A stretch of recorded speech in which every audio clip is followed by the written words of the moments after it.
All right, everybody. Thanks, guys, for coming back. We got another episode here. This is songs, kind of gateway songs that got us into a certain genre. So we each chose 3. If we're showing t-shirts here, I'll show mine. I do that at the beginning. You know, it's like ode to required fields. I wore this one for Nick. Nice. Very nice. I wore this one for Nick. That looks like it's one of those. Nick, what are those shirts I hate? Those what the hell does it say? Like Ripper wears them. Affliction. Affliction, yeah. Yes. That Accept shirt looks like an Affliction shirt, Jason. Take it off, burn it. This I got from King Fowley from Deceased, and his he does this kind of regular bootleg run of t-shirts, and I'm real particular about regular size t-shirts, and so I started asking him, like, can I get Raglans? And he's like, yeah, I guess probably like couple bucks more. So I started ordering, these Raglans from him. I haven't ordered in a long time, but I completely forgot. I was like digging through my stuff and forgot I had that, and I thought it was a sweet shirt. I'm kind of shocked that King Fowley needs a secondary income. I'll be sending Nick an Anvil Raglan by tomorrow. They're coming, Nick. Next Sunday, I should be seeing them. Oh my God. I'm going just for the spectacle, because I'm not going to enjoy the music. I'm just, you're going to be one of 6 people there. Maybe 7. I'm gonna definitely send you a crowd pick. I think there's going to be more than when I saw Michael Angelo Battio at the same place. Oh my God. Because that was about 25 people. Well, now he's playing for Manowar, so he's playing to a few more people. He's probably like, oh my God, this is what it feels like. Hail and kill. Nitro, then Manowar. That guy's killing it. Hot, wet, dripping with sweat. Just how I like him. So, you ever heard their cover of Cat Scratch Fever? It has it's either at the beginning or the end. It has like a whip cracking and then this.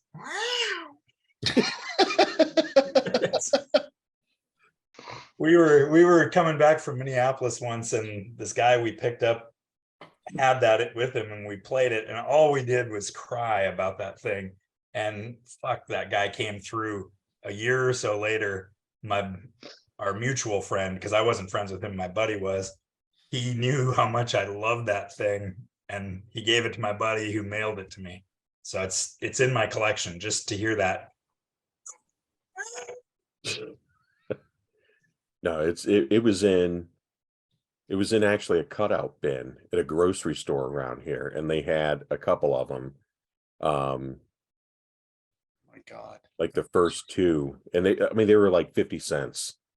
99, whatever the hell they were. And I remember we bought them, and they're just absolutely, if you think Vinnie Vincent Invasion is over the top, just terrible, this is like times some. I never thought, I thought it was a joke at first, especially with Jim Gillette, and his hair was like literally so big.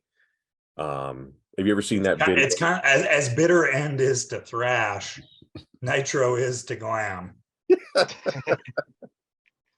You ever see his vocal video where he's like, where he's got the sock in his pants? Yeah. Dude. Oh man. You want to reach those high notes? I'll teach you how to reach those notes like these. That's so good. He's huge now, though. The last picture I saw, because he was married to Lita Ford. Yeah.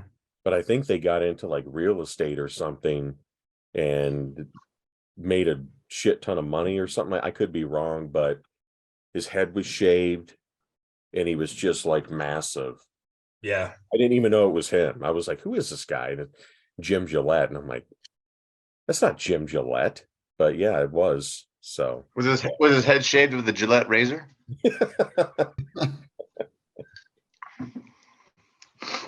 but no, actually, I had a lot of fun with this one. I have a lot of fun with all of them, but Yeah.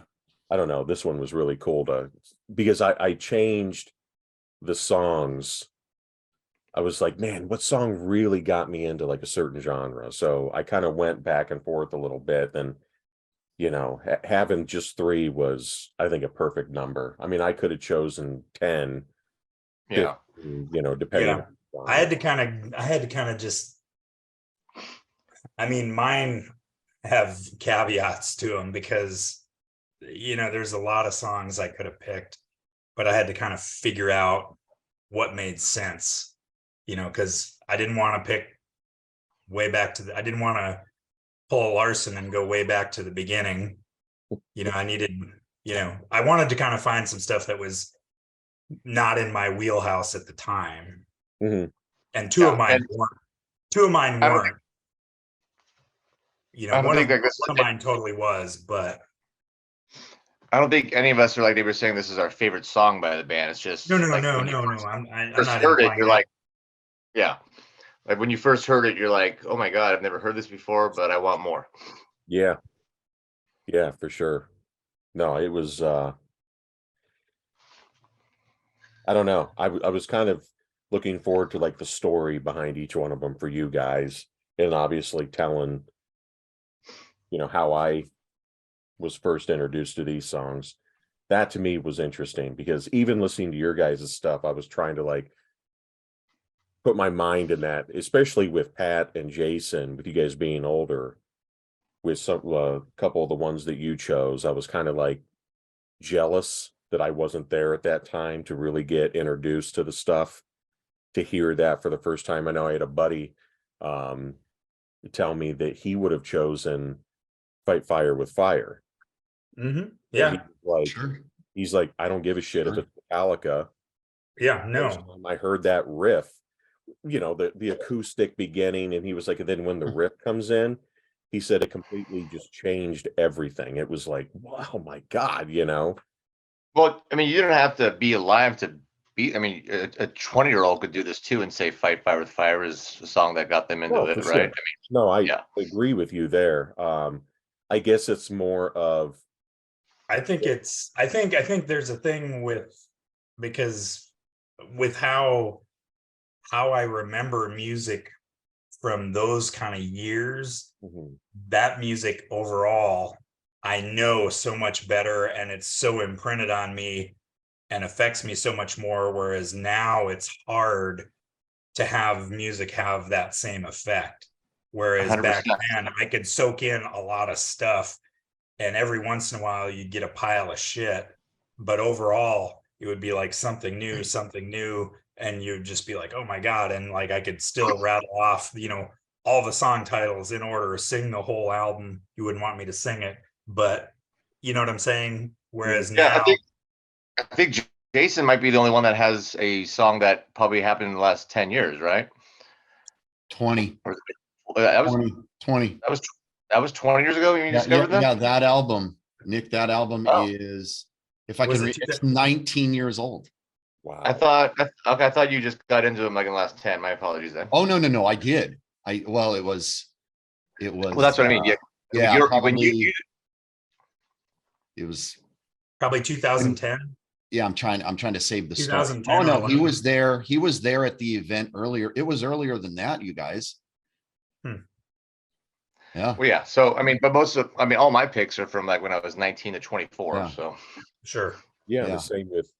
the same with me. Because Pat, he passed away in 2008. It's been that long. Oh, that's right. Yeah. Yeah.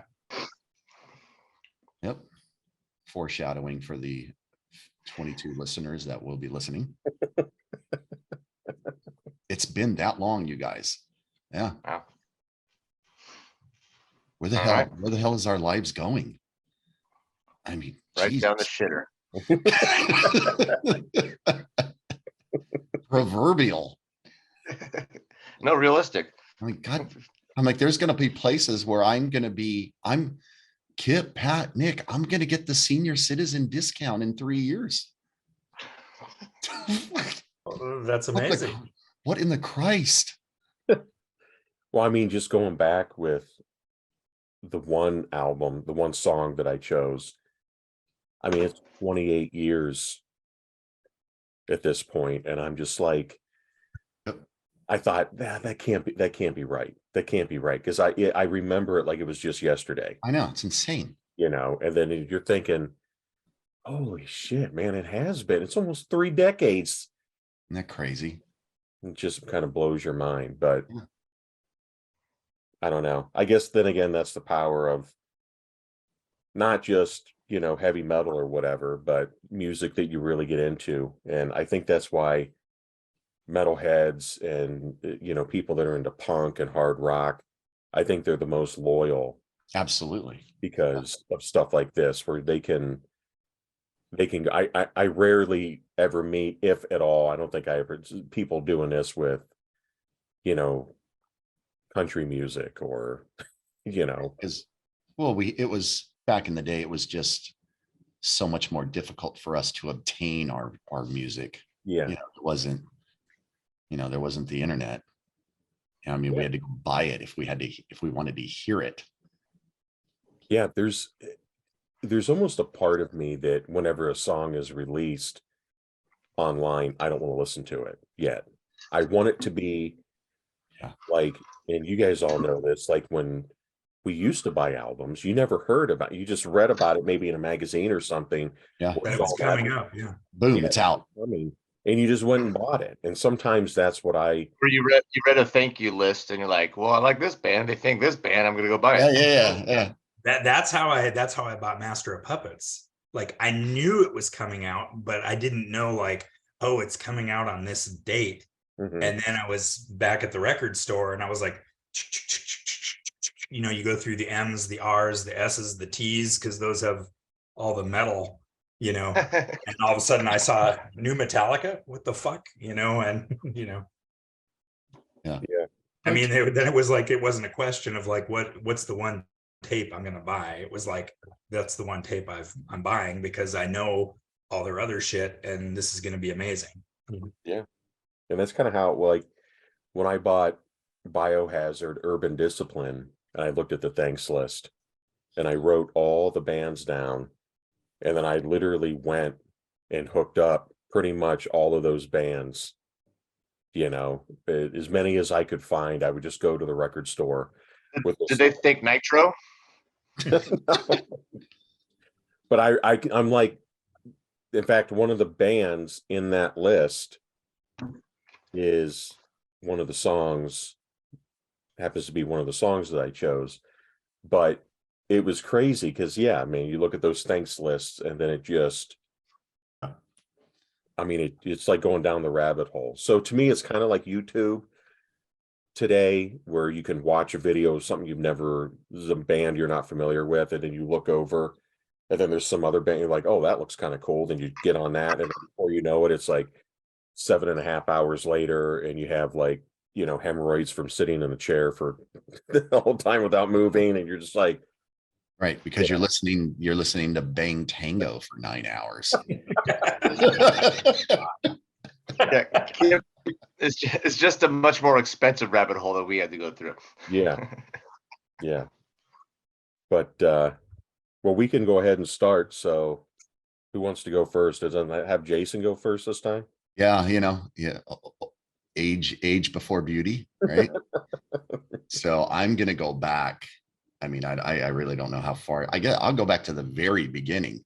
You know, I talk to my mom about music all the time, and she told me when I was an infant, she had to go buy a record player, and she had Chitty Chitty Bang Bang on vinyl.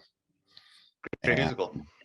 you know, to get me to go to sleep, she would have to play it over and over again. Now, think of the effort that was, according to my mom, because it's, you know, it's a 45 of Chitty Chitty Bang Bang.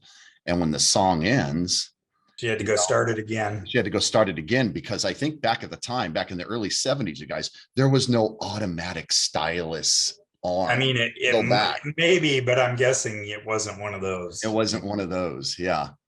And It just goes. Mhm. Yeah. so That And- So sounded Chitty like the Chitty Bang whip. Bang. So Chitty That Chitty sounded like Bang the Bang whip is your from- song.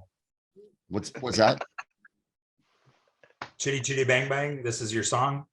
No. No. Then I'm pretty sure it was it's probably Christmas of '79, and my sister remembers that all I could talk about was this one artist, all the time. It's Uncle Ted, by the way. So she's like, Christmas, that's all you could talk about, Jay. It was Ted Nugent, Ted Nugent, Ted Nugent, Ted Nugent. So she's like, I went to the store and I bought that vinyl for you. I still have the vinyl. And the last time I saw Ted live was probably about 5 or 6 years ago. It was at the House of Blues in Hollywood. And his second to last song was Cat Scratch Fever. And you know how he talks real quick, and he's like, this is the baddest rock and roll riff ever written.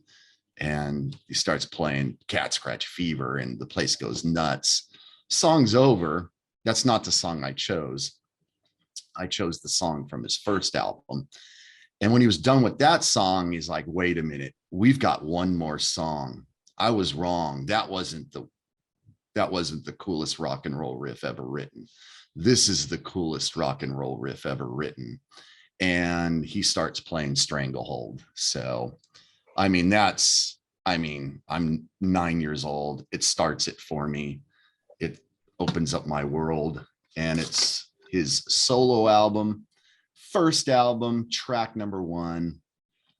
It's a legendary song, and it's Stranglehold. It pretty much defines who I am. Dude, it's such a legendary song to me. When I saw him, the first time I saw him live,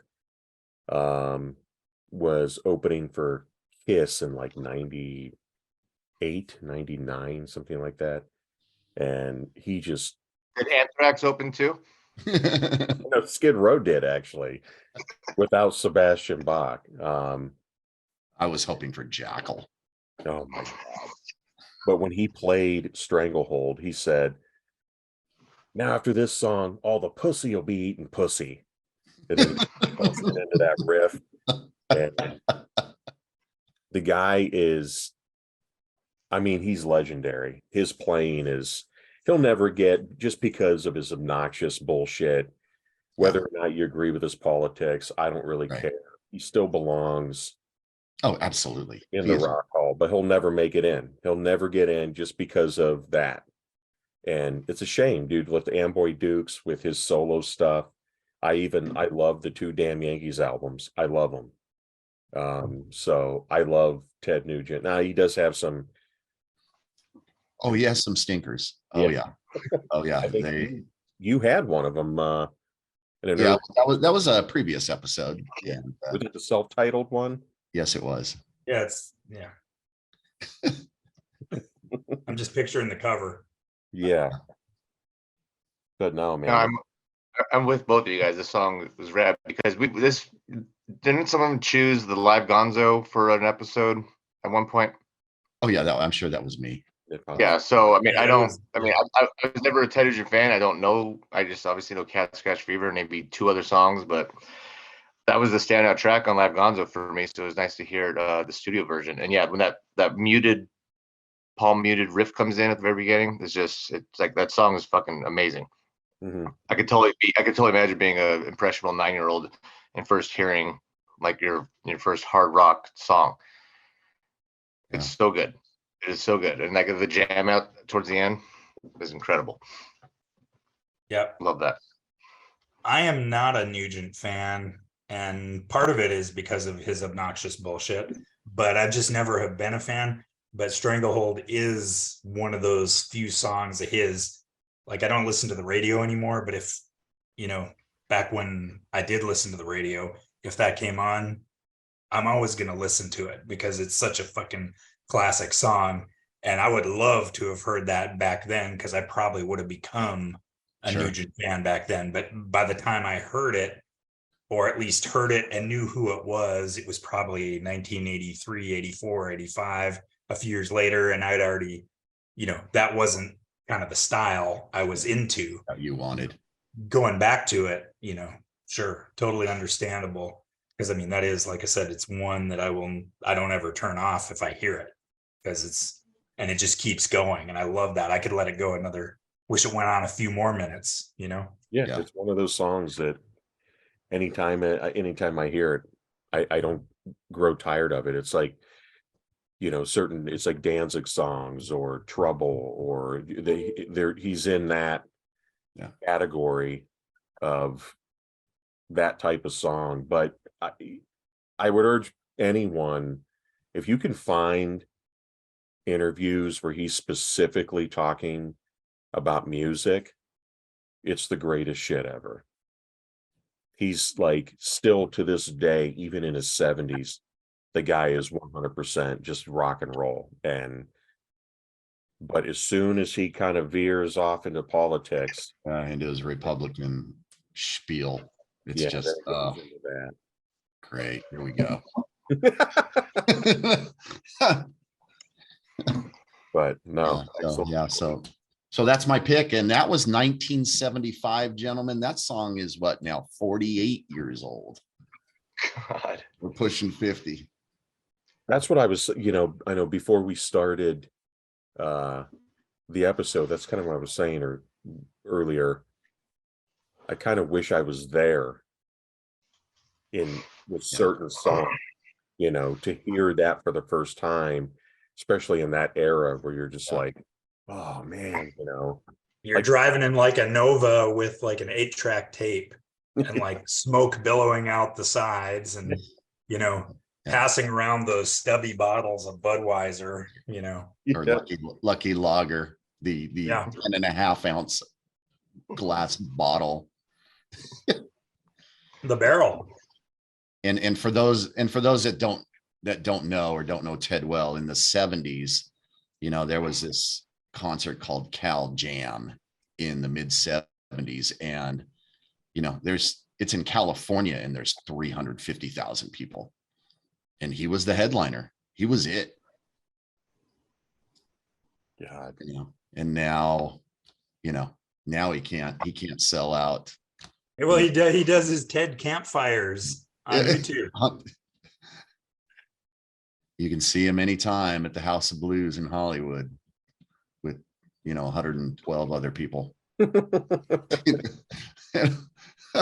more than Anvil will have. But no, it's an excellent first choice. So yeah, I think so. Who's up next? Do you want to do Pat? Sure. I'm going to go back to 1987, and this has like a lot of caveats for me, because while this wasn't like the first album by any means that I'd heard in this style, it was a new album that came out in 87 after thrash had already been somewhat well established, and you had all your main players. But then you were always looking for like, what's new? What's the next band? You're not just looking when Slayer put out another album. When does Metallica? When does Anthrax, Nick? When do they put out another album? And I just remember this was a band that I want to say was pretty hyped, at least in magazines. Like, you saw ads for it before it came out, and you didn't know like what the fuck it was. And then when it came out, I remember getting it, sitting down and listening to it. And this, I could have honestly picked any song from this album minus one, and it would have been kind of I called it like the second wave of thrash, or whatever, second wave of Bay Area thrash. And that song is Raging Waters from Testament's The Legacy. To me, I've always said this is one of my top 25 albums of all time. and I've got a lot of albums in my top 25. I've probably got 100 albums in there, but this one, if I did really narrow it down to 25, it would be in there. It would make. And I had a hard time initially when I was thinking through. I was like, oh, it's going to be something from the Legacy. And then so immediately I thought Apocalyptic City, because there's something about that song that, you know, the mellow start and then how it builds and just then the crushing ending. But then I was like, you know what? I just like one of the more basic thrash songs, because I'll always come back to Chuck Billy saying, they're in the triangle, the devil's triangle, you know. And I just fucking always loved that back then when I heard it. And to this day, I still think it's one of the underappreciated Testament songs, but to me, it's just one of the many highlights on that record. I never get sick of that record. I never, you know, get bored with it. I'll listen to it probably dozens or easily dozens of times a year. And like I said, I could have picked any song from it minus Curse of the Legions of Death, you know, but it just, to me, that encapsulates, you know, how thrash had elevated to the next level. You had all those earlier bands, you had your Exoduses, your Metallicas, your Slayers, you know, Dark Angel came along, but then it was always like, what's next? Who are the younger guys? What's going to continue this on and push it a little bit? And I always remember hearing older people complain about it, saying they were like a Metallica ripoff. And I never heard that then, and I still don't hear it now. I don't. No, they're my favorite thrash band. I think the album's perfect. But Raging Waters, it's such a good song, you know. And yeah, I could have chosen, like, if it was me, I would have chosen Apocalyptic City if I were to take. That was my initial take, and then I was kind of like, no, I gotta go Raging. I was also thinking about Do or Die. It's another one of those kind of I'm not going to say popular, because it's not like those songs are popular, but like those aren't songs that ever hit their set list, really. I mean, it's never. You know, they just don't. But you know, they always had weird. The reason why I fell in love with them is because they had weird melodies. It wasn't just straightforward thrash. There was always like weird. I don't know how to describe it. I don't know if Nick has ever really listened to like the first couple Testaments, but I don't want to say it's like Middle Eastern feel, but sometimes there's like the way that the riffs that Eric Peterson wrote, and then just yeah. I think with that first album, probably the second album too, what I really liked about it was not only was it just fucking full on thrash. At that time is kind of when the Shrapnel guys were kind of, you know, a lot of my buddies when we listened to music, it was thrash, but then we were also getting into all that neoclassical stuff. And I love Skolnick because it was like, here you got thrash, because I could never fully embrace all that stuff. I enjoyed listening to neoclassical stuff, but I loved Skolnick because like his solo on First Strike is Deadly and stuff, he's doing all those like arpeggio sweeps, and it's just like I was getting that fix of the neoclassical guys, but then it was just still, you know, fast and heavy thrash. Yeah. You know, obviously I didn't absolutely love the song, but I made it all the way through the 5.5 minutes or whatever it is, so that's good. but my favorite, I mean, I don't have a lot to say about it. It sounds like Bear thrash to me, and it sounded very good. But the part I did like when it went to like the half tempo kind of slow chuggier riff, was like 2/3 through the song or something. That's the part that got me. Like that's I could get behind that 100%. So I mean, yeah, I liked it. How about that? Hey, great. Yeah. That's why I didn't pick an Exodus track. But you know, that chuggy riff towards the end when it kind of got slower, that definitely hooked me for sure. And yeah, I like Skolnick a lot. I agree with what you're saying. He's definitely, I do like Testament. My brother likes Testament, and he plays them for me. I can kind of get into it because I think Skolnick definitely writes a little bit more unique style of thrash. No, yeah, for sure. I think it's like. Have you heard the Legacy version of Raging Waters? No. You got to check it out. It's got Suzanne vocals, and instead of the devil's triangle, it's Lucifer's triangle. You know what? I listened to the demo on YouTube before, but I don't, so maybe I'll go back and check it out. But I mean, I can't say enough about Alex Skolnick. I think it's crazy to know how young he was back then. Like, you know, playing those solos, it was just crazy.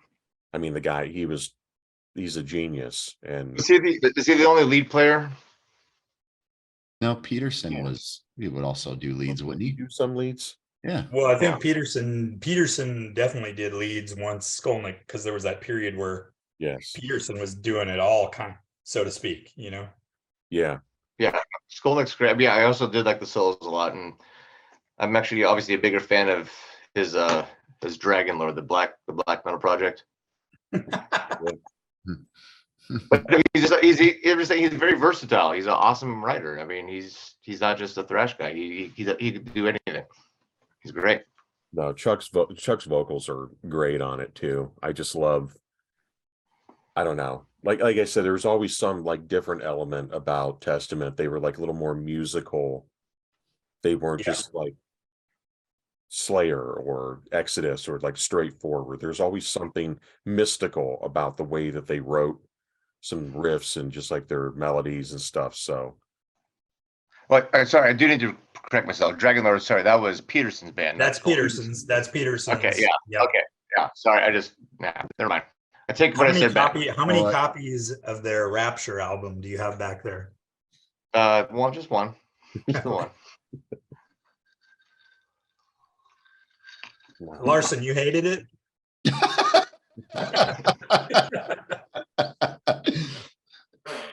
You know, we were there. We were teenagers. We were influenced. It's what we were looking for. It's perfect. The band was young. They were hungry. You know, 87, I was a junior in high school. It's fantastic. It's like you said, you can listen to it. Yeah. Explicit lyrics, parental advice, hello, tip or gore. There's Rick Roz's cousin. Look at that. Jay, did you or Pat, especially you, Jason, being in California, did you see them back then? Yeah. There was a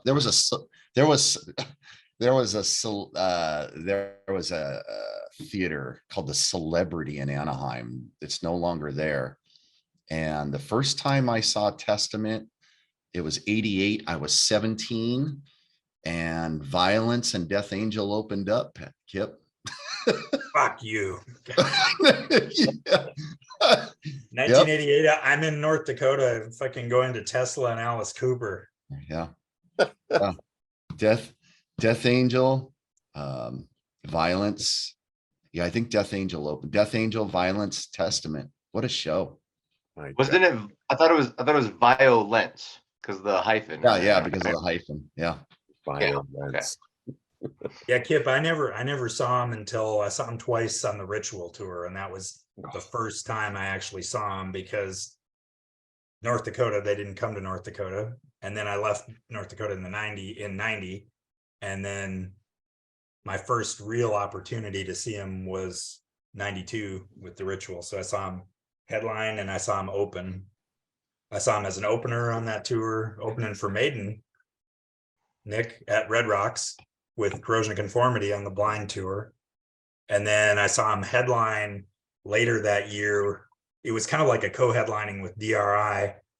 And it was right after, because when I saw him at Red Rocks, Skolnick and Clemente were still in the band. And then half a year later, or whatever it was, seeing him headline, Paul Bostaff was on drums, because they said their drummer had just basically walked out 6 weeks earlier or something. And then Skolnick had already been gone. So it was that Glenn dude from Forbidden also. Glenn, yeah.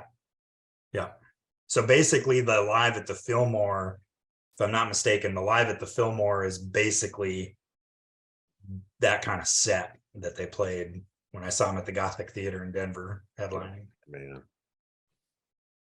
Amazing. One of these days we'll get Nick into thrash. He'll start buying thrash albums like he does black metal. He'll be into only the European thrash, however, and we won't have ever heard of it.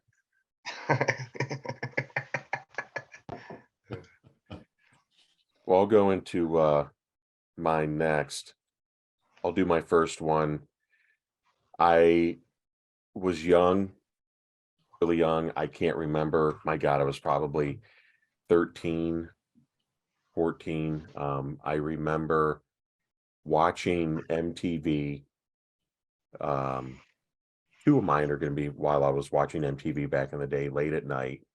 I was watching Headbangers Ball with this one, and the video came on. And I knew about death metal. And it was always like so foreign to me. I was young. I didn't really know anybody else that listened to it. Thrash metal to me was like the heaviest thing at that time, you know.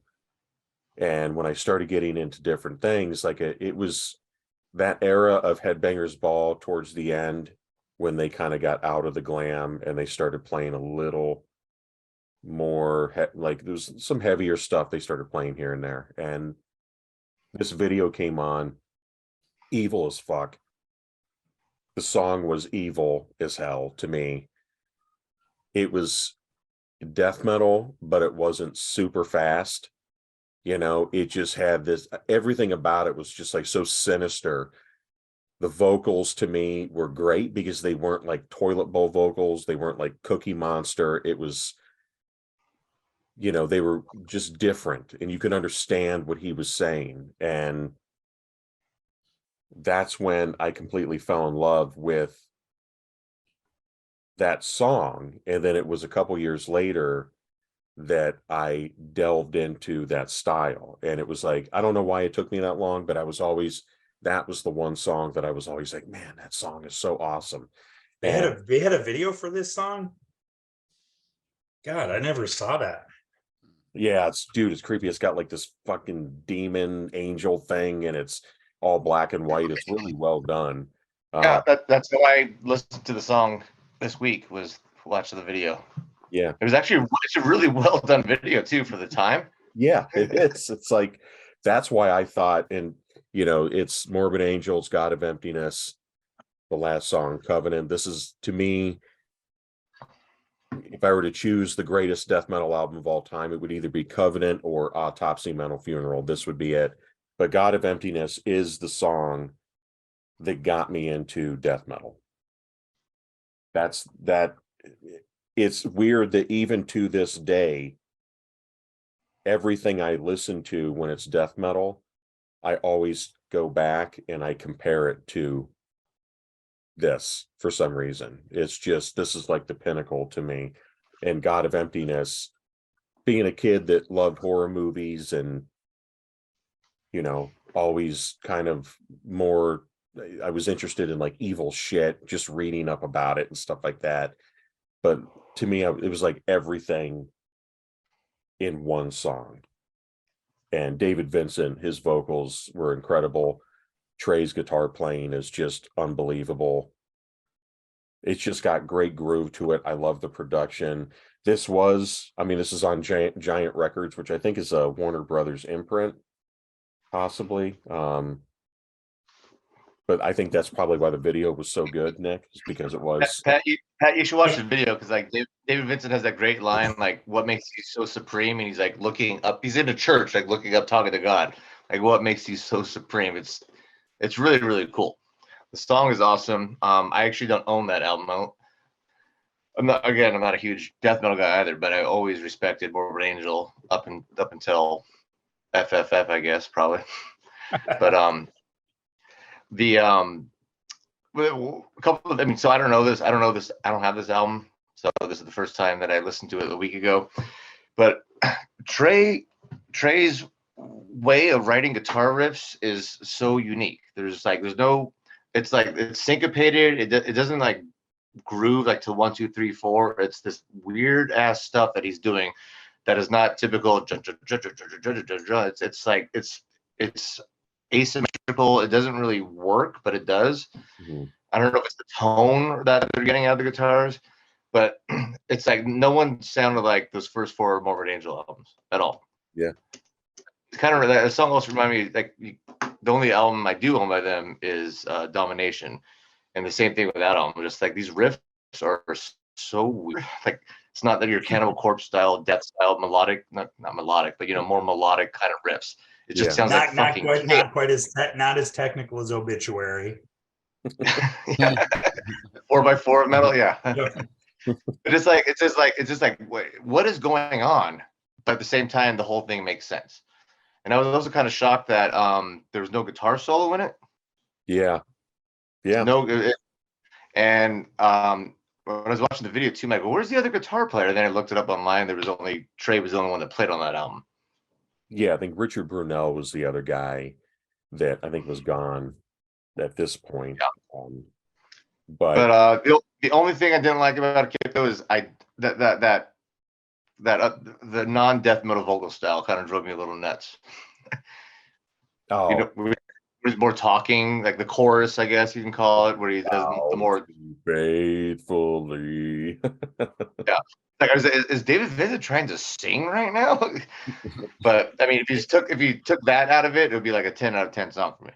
It's kind of weird because this is one of the Morbid Angel albums that I don't really go back to much. So I was like, I had to listen to it again to get reacquainted with it, because when I listened to it again, I was like, God, I forgot. This seems kind of light to me. It doesn't seem as heavy as Morbid Angel, because I'm thinking Altars of Madness, Blessed Are the Sick, and then something about this seems a little lighter, but totally, as far as death metal, especially at that time, with death metal just coming into the fore just a few years earlier, they are always I won't say always, but at the time, such a different band than any of the other bands in my mind. They're immediately recognizable, and just there's something different about them. There's nothing. I can't even put it to words. It's just, to me, they're more highly musical, I guess I would say. Yeah. Not saying the other bands aren't talented, but there's just a whole different vibe going on with them. Mm-hmm. But they're not showmen, so they're not like flamboyant, flashy, but they're just like, they had a different way of writing riffs that just totally stood out from everyone else. Mm-hmm. And also produced by Fleming Rasmussen, Master of Puppets, and Ride the Lightning. Yep. So what'd you think, Jason? I was kind of... Yeah, you're probably, yeah, I'm sure you guys are all thinking about me when you're like, all right, we're going to give him Morbid Angel. So, I'm the newbie to the death metal genre here. And, I really only know death. And I think over the past Christmas here, Kip sent me Cancer, and the album, that was pretty good. The album. Yeah, I know. He didn't give me Cancer. You got a package of Cancer in the mail? I did. Yeah. Took the little vial and popped it in, and yeah. So he sent To the Gory End, I think, right? Yeah. The one with the sword through the head. No, Death Shall Rise. It's. Which one did I send you? Was it To the Gory End? No, which one has the To the Gory machete, the machete through the guy's head? Yeah, To the Gory End. I started off with first. And I actually still have that in the car. And I don't know. I think I wasn't too big on this song. I don't know why, but I don't know. Maybe I should listen to the whole album. And the album's faster. Yeah, the rest of the album's faster. Okay. Yeah. Maybe that was it. I don't know. But yeah, I can give that album a spin and see what happens. And I think as I was listening to it on YouTube, I think that, yeah, the video is very well done, because it did come up, and that's the one I clicked on. So never knew it. Yes. Never. Yeah. So I've watched a death metal video that Pat hasn't even watched, so I feel good about that. You got to watch the video. I think they've got the video for Dominate. It's a real slow song.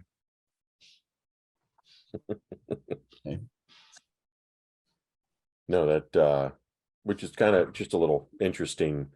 Recently, they played a show in Illinois, and the roof caved in and killed one. Oh yeah, I heard about that. And then That's before they came on the stage, though, right? It was their opener. I think it was between, like the first band was off, and then it was like between bands, and then I guess a tornado hit or something, and Yeah. that's crazy, and killed one guy. I mean, terrible that it killed one, but I'm shocked that it only killed one after you see the pictures of Like part of the roof gone and the facade gone. And I mean, I think it said like at least 5 were critical. After, so that's So crazy. to this day, Great White has killed more people than Morbid Angel.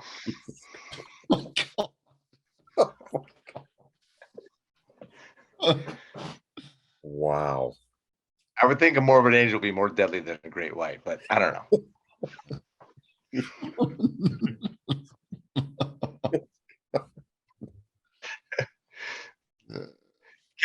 Feel free to edit that out when you put this together. Well, it's a good segue into you, Nick. Well, my first album is Nitro's Freight Train.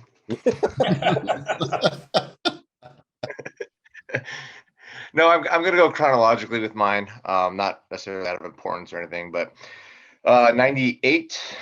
I spent I graduated in 97, and most of my high school stuff I got into hardcore crust and punk rock. So I was used to harsh, or not to say harsh vocals, but abrasive vocals, rough vocals. I sent you guys some of my honorable mentions, but like I understood what like screaming was and all that stuff.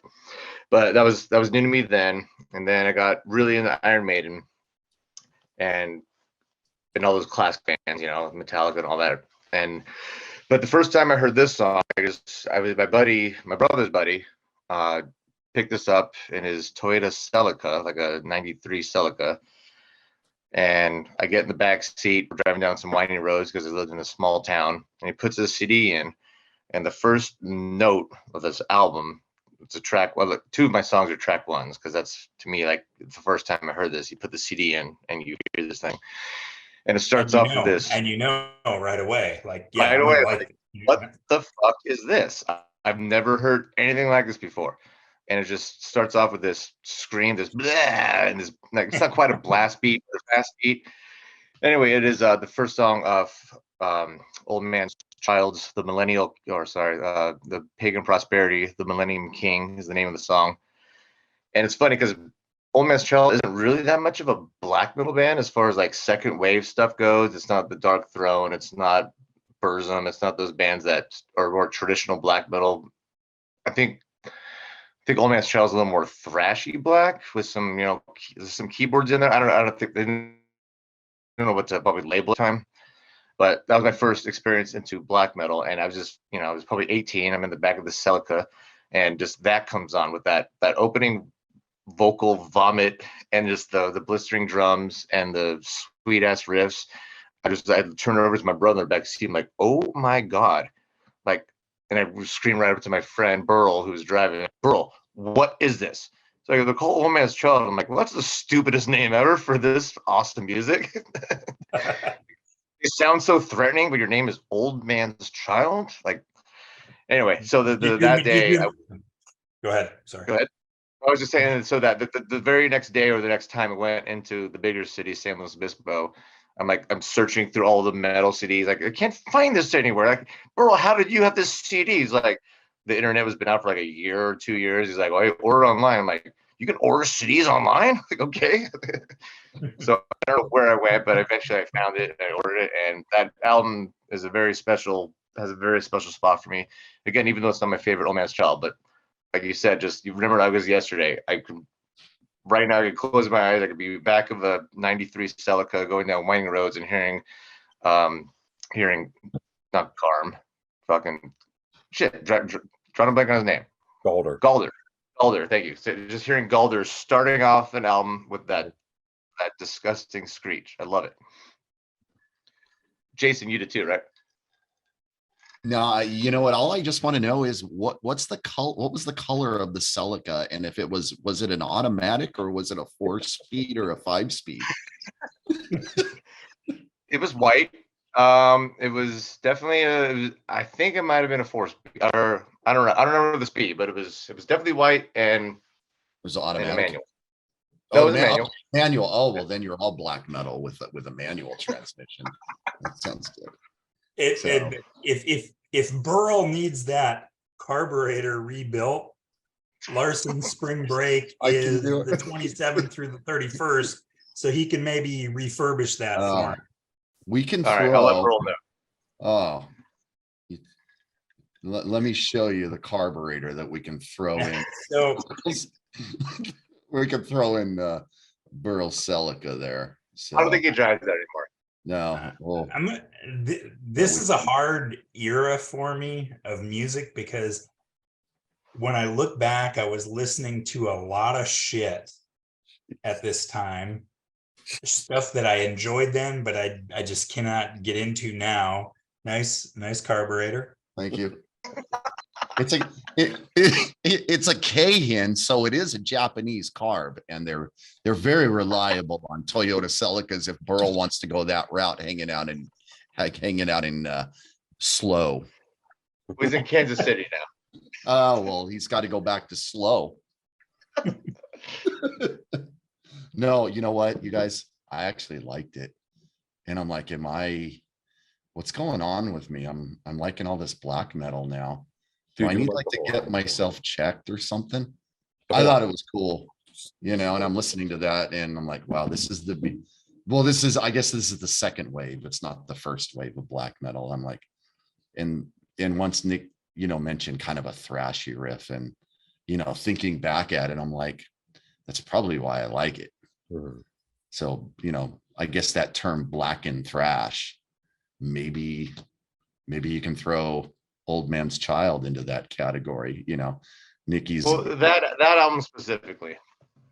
Yes. I mean, it's like black and thrash because it's mostly just the vocal style and the keyboards that are in there. But anyway, Pat, you're in the middle of a story there. Sorry. Well, basically what I was saying is I appreciate this and enjoy it much more now than I did then, because I think in a previous episode you'd mentioned Old Man's Child as well. And when this came out, would have been in the height of like me getting Pit Magazine and that stuff with all those samplers. And like whenever I would listen to them, I just couldn't stand it. Plus then the visual of them always turned me off, because I was just like, they look goofy as shit. Not saying what I listened to at the time didn't look goofy as shit, but it just didn't look goofy as shit to me. Because like at this time I was, I liked Skin Lab and shit. So I mean, I'm not saying I love this fucking awesome stuff, because when I go back to those Skin Lab albums, I don't really like them. I mean, I appreciate them. I have a sentimental feeling towards them, but I can appreciate this so much more now than I did then. And they're a band, and you say the other stuff isn't as much like this. What's it like? I guess to me the third album kind of is similar, but this album was the only album that they had like a full band on, pretty much. Mhm. A lot of the other albums are just Galder and like a drummer, maybe someone else in there. Isn't Gene? But yeah, Gene was on the third one. I mean, I don't know. Maybe the third album is a little bit like it, but then after that, it's pretty much more, because then that Galder got into the Muse, so it started getting a little more keyboard heavy, I guess. Not just the keyboards kind of layering in over the guitars, but actually more like keyboard riffs going on over the top. So if you don't like, too classical or too keyboard heavy black metal, the second one's also good for you, or the third one, sorry. Yeah, this And Gene Copeland did the drums. One thing that always made me laugh about this, in a good way, was the band that was on this was Galder, Gonda, Jarder, and then Tony Tony on on drums. But no, dude, this is my buddy Arnie. He played this for me. This is the first album I heard, and I had the same feeling.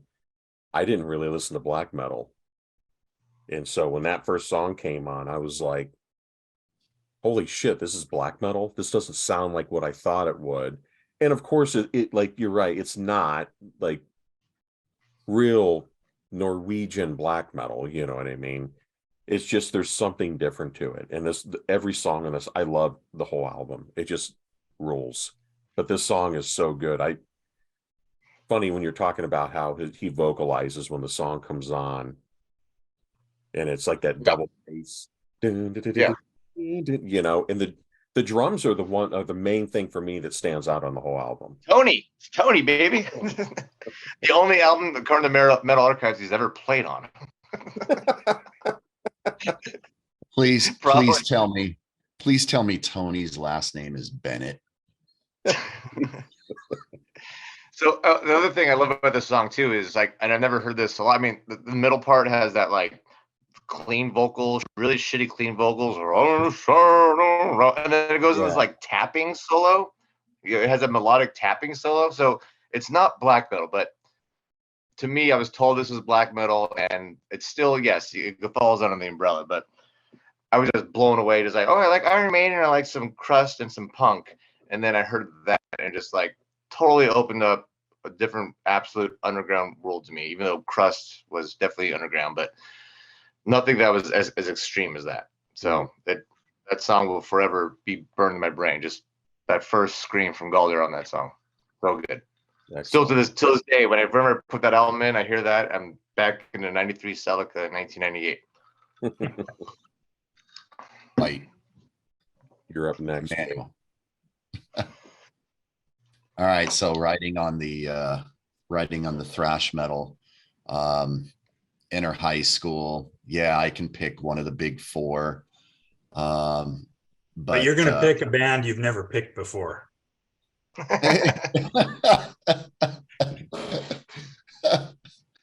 No, I'm gonna go back because I love the band too goddamn much. And when I heard the vocalist, it was just, I'm like, oh my God, this is, I guess if Freddie Mercury was a vocalist for a thrash band, this would be it. So, you know, I still love them. We've talked about why they haven't been successful. Nick brings up the name, probably it. I guess this would be the old man's child of thrash metal. And yeah, I got to go with once again, their debut album, track 1. That's Flotsam and Jetsam with Hammerhead, and I decided to buy the 20th anniversary edition. I haven't opened it yet; it's still sealed. Wow. Yeah. So I need to still sealed, just like that condom you brought up here when you met me. Yes. Yes. And he's still holding my driver's license hostage and my credit cards. So when I heard that, I got to hear more. I remember playing just the shit out of this album, just over and over and over again. And you know, still love the guy. He could still belt it. I think this band has had a resurgence these past couple of albums. And yeah, I mean, I am the ultimate Flotsam and Jetsam fanboy. So Jason, someone said earlier about converting me to thrash, and I've never heard that album, but that song might open a doorway for me. That song is so that is easily the best, I think. Flotsam. Oh yeah. That was so. I mean, and then just one thing I love is you can. I don't know if it had to do with Newstead writing most of the songs or co-writing, but I mean, just the bass is so audible on it. Mm-hmm. It's just that tight cult, but still that chunky bass going on, and riffs are so catchy, and I don't know, it felt more like almost speed metal to me. Maybe that's why I liked it. Yeah, I got a little speed thing out of it. I'm gonna probably have to play the rest of that album because that song fucking rules, dude. Like the whole thing. Yeah. Folk, I love it when he's not shy to go falsetto, which I don't hear a lot in thrash. He's an actual vocalist. Mhm. I love that song. Yeah, and Newstead he's the Steve Harris of really, I mean, of that band, and that's why I think it's such a shame he goes into Metallica and then he's just kind of shoved to the side. Oh, dude, why is Newstead not writing? I know I said this in a previous episode because like the title track for that record, Doomsday for the Deceiver, Newstead is flying on that thing like Ron Royce would in Coroner or any of those bass players where he's like you hear his talent. Because when he went to Metallica and you heard Justice for All, you're like, hey, you didn't hear it. But what you did hear, there was nothing special. Whereas in that band, he just flies and you can see his talent. Whereas Metallica, it's just bare bones to me. Yeah, I love this album. The song is awesome. I think if you're going to choose one song for Flotsam, to me, this would be it. I actually heard this song on a tape that I have that I bought used like years ago. Was it a Metal Massacre? Metal Massacre, was it? I don't think they were on it. I don't think it was that. It was I should bust the tape out. I got him over here. I bought new cases for him, but it's on one of those, and I just loved it, dude. I was like, holy crap. And Nick, if you like Eric AK's vocals, if you like that kind of singing, I mean, Forbidden, I think, or Heathen, or there's other thrash bands where is that Forbidden with the hyphen Forbidden?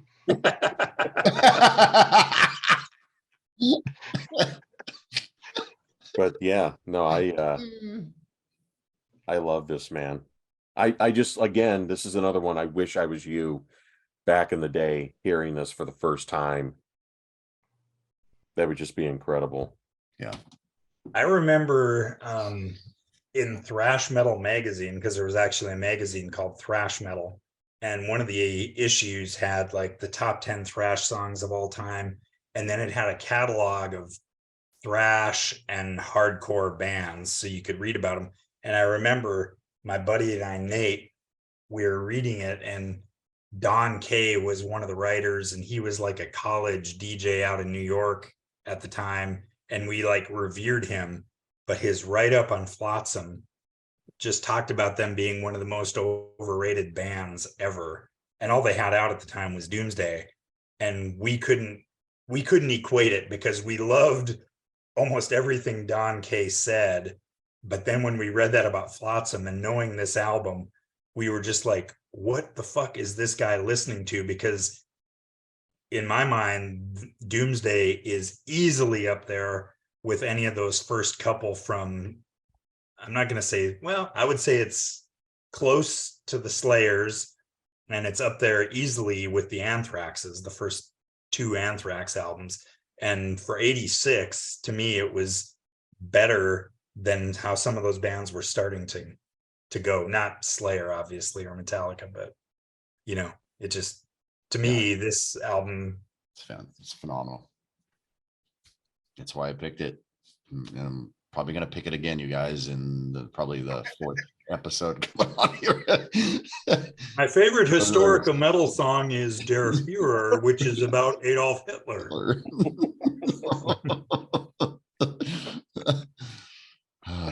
That's another excellent choice.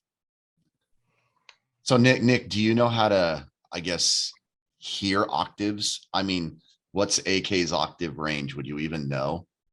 Oh no, I mean I don't have perfect pitch at all, but It's got to be probably. I'm saying 3. 3. Yeah. Okay. I think which is like 7 less than Gillette.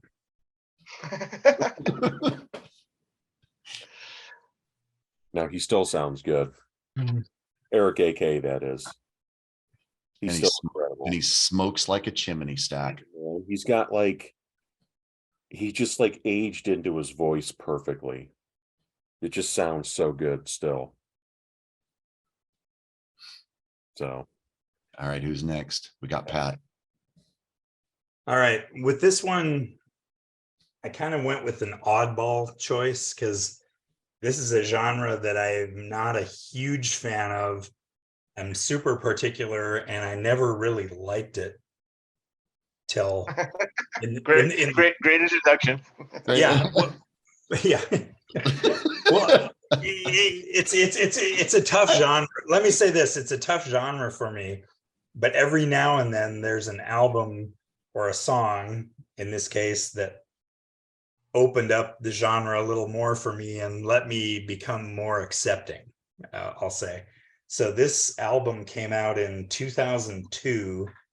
And I'd never heard of this band, and they had a couple albums out before this, and I actually saw them on this tour in the US in 2002. I think it was their first US or only US show at the time, and I was just like, fuck, I don't like these guys. And I was like, yeah, they don't do anything for me. And I remember at the time I had just gotten on the Brave board, and this album was highly revered. And I checked it out. My neighbor had it. He thought it was okay. We went to that show together. He was the same as me. He was like, God, they just didn't do anything for me. So let a few years pass. We see him again, and we're like, God, we're gonna give him another chance. We see him, fucking same thing, even worse, nothing. Got nothing. Cycle through a few years later, and we have the opportunity to see him again, and they're doing this album, which I've checked out multiple times trying to get it, so to speak. And on that particular show, it was billed as they were going to do this entire album in its entirety. So I had like close to a year or 6-8 months warning, so to speak. So I was like, I'm going to go back and give it another shot. And I can just remember I was in my backyard grilling. I'm listening to it, and I'm like, yeah, it's kind of growing on me. I've kind of softened with what I like and my rigid parameters for, what's acceptable to me. And by the time I hit the last song, I was like, holy shit, I get it now. I got goosebumps for the first time ever. I'd seen these dudes a couple times before, listened to this album numerous times, did nothing for me. But when the closing track, fucking 10-minute or so epic track, I was like, I get it. And this show in 6 or 8 months is going to be awesome. And I listened to that album fucking pretty much nonstop until that show where they played it. And I just remember going down on the floor, watching it. And it was one of those shows where, to me, it was like somewhat of a religious experience. I was just down there, goosebumps, and they could do no wrong. It was like, and they just played it all the way through and left the stage, and they were done. And that is the closing track on Remedy Lane from Pain of Salvation, Beyond the Pale. This is not the original Remedy Lane. This is the remix along with the live show that I saw, whatever it was, 2014. And like I said, I'm super picky and don't delve a whole bunch into prog, but to me,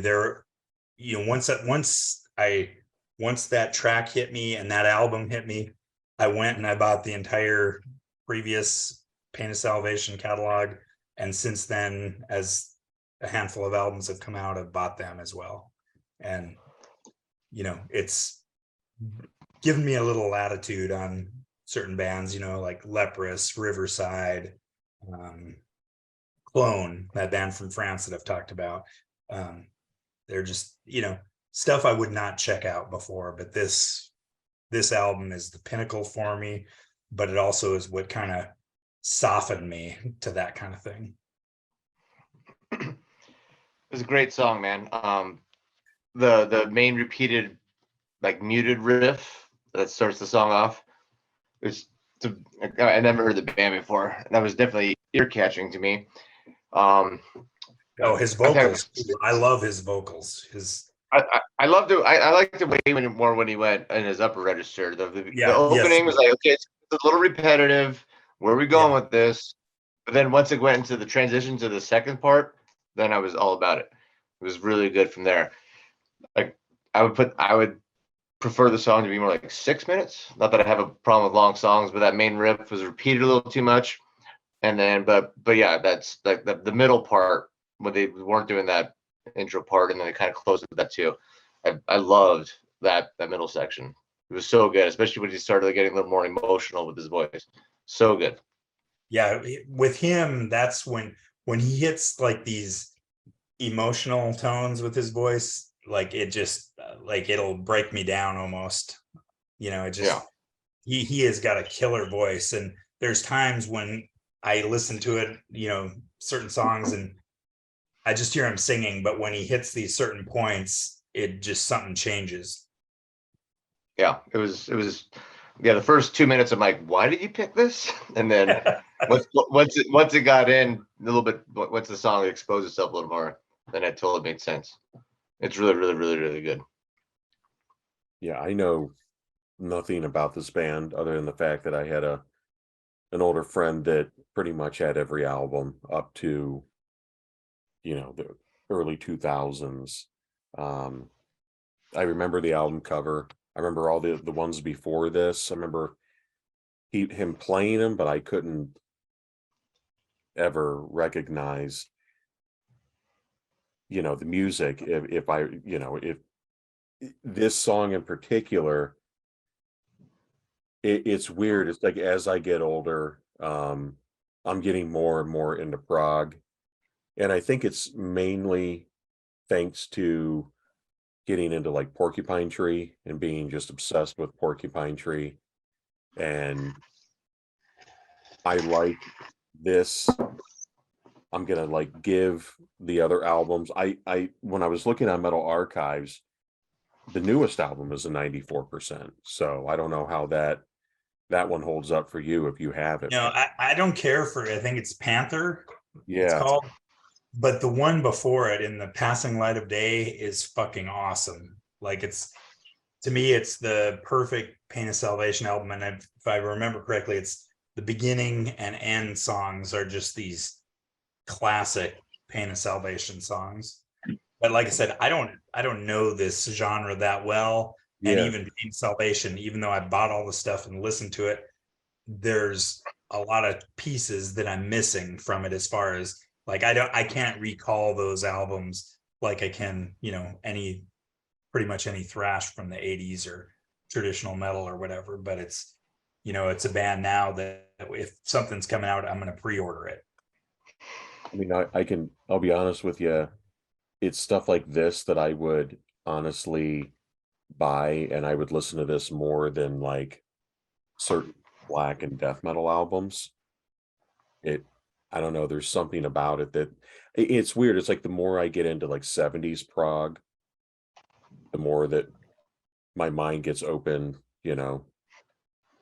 some of the newer stuff. So I liked it. For some reason, I always thought this band was from Italy. I don't know why. But they're not. I guess I don't know, where are they from? Yeah, Sweden. Sweden, yeah, Swedish. I don't know why I always thought they were from Italy, but no, it's really cool. It was a good tune for sure. I think it's because their lead singer's name is Michelangelo. Could be it. Who knows?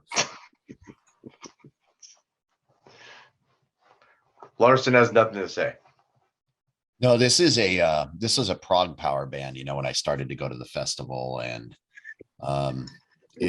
I do own the album, so I remember digging into Pain of Salvation. I did not buy all of them, but Remedy Lane, it clicks, and yeah, that's the best song on the album. And Patrick kind of nailed it with his emotional voice when he goes there. It's kind of like, for me, it's kind of like I equate him to like Tom England. So, but he's not quite there for me. I prefer Tom as a vocalist, but yeah, man, the musicianship is there. That's a solid album. At that last show, when they did this whole album in its entirety, they came out and started the first song, and there was like some technical difficulties or something, and they walked off, and then a couple minutes later restarted the show, and everyone wanted to know if it was legit or not because the first song is called "Of Two Beginnings." And then and I don't know if that was a staged thing or if it was just legit some, I don't know. But I also loved it because, they were billed as like a headliner and they were doing this in its entirety, and that's all they did. They didn't fuck around and like add some other shit before or after it. They came out, played this album through, and walked off, and that was it. It's awesome. Third time was the charm for me, because like when they were touring for this album, my neighbor and I were just like, what the fuck is this? What's going on with this? Now I'm kind of pissed because I'd like to go back and watch that again, what we were bored through, and then the second time what we walked out of, it just Very cool. So it kind of opened you up more to prog stuff. You said like Riverside, things like that. yeah. And I mean, like Riverside, by the time I got into once this album hit me, I'd already kind of enjoyed a little Riverside. I know I enjoyed that first Leprous album before this, but not in the same way. So that's why I picked this. Like the first Leprous album, though, I thought was fucking killer, and haven't really liked much of what they've done since, and haven't bought the last few albums, but that Tall Poppy Syndrome, loved it, and saw them on that tour as well, and they were like amazing. But to me, this is the go-to, and it's the kind of like the high water mark for post 2000 prog metal. Very cool. Hey, Kip, before you go on, I got a charger. My laptop's about to die. All right. So dramatic pause, 2-minute edit. Go ahead. We'll shoot the shit here while you. Now, I was actually a little surprised to see that Pain of Salvation, like when you texted us that, because I thought to myself, that's one band that it's kind of like that band Threshold. Yes, I don't like them. It's stuff like that it just kind of took me back to that era of hanging out with the one guy with Mark, yeah. And he was really big into this stuff, really big into the prog power type stuff. And it's funny because back then I hated the shit. I was like, oh yeah. I mean, I did too. I couldn't stand it. It wasn't fast enough. It wasn't heavy enough. yeah. And it did nothing for me. I'd listen to it, and I mean, I tried with this because my neighbor was like, oh, check out the song Chain Sling. Overall it's not that great, but that song and Chain Sling would have been my second choice from this album. No, that's definitely, I'll probably go back and check out some of those. It's weird when I saw the album covers of the other ones, I was like, it took me back to that time when all this stuff was coming out, especially on the Inside Out Music. And so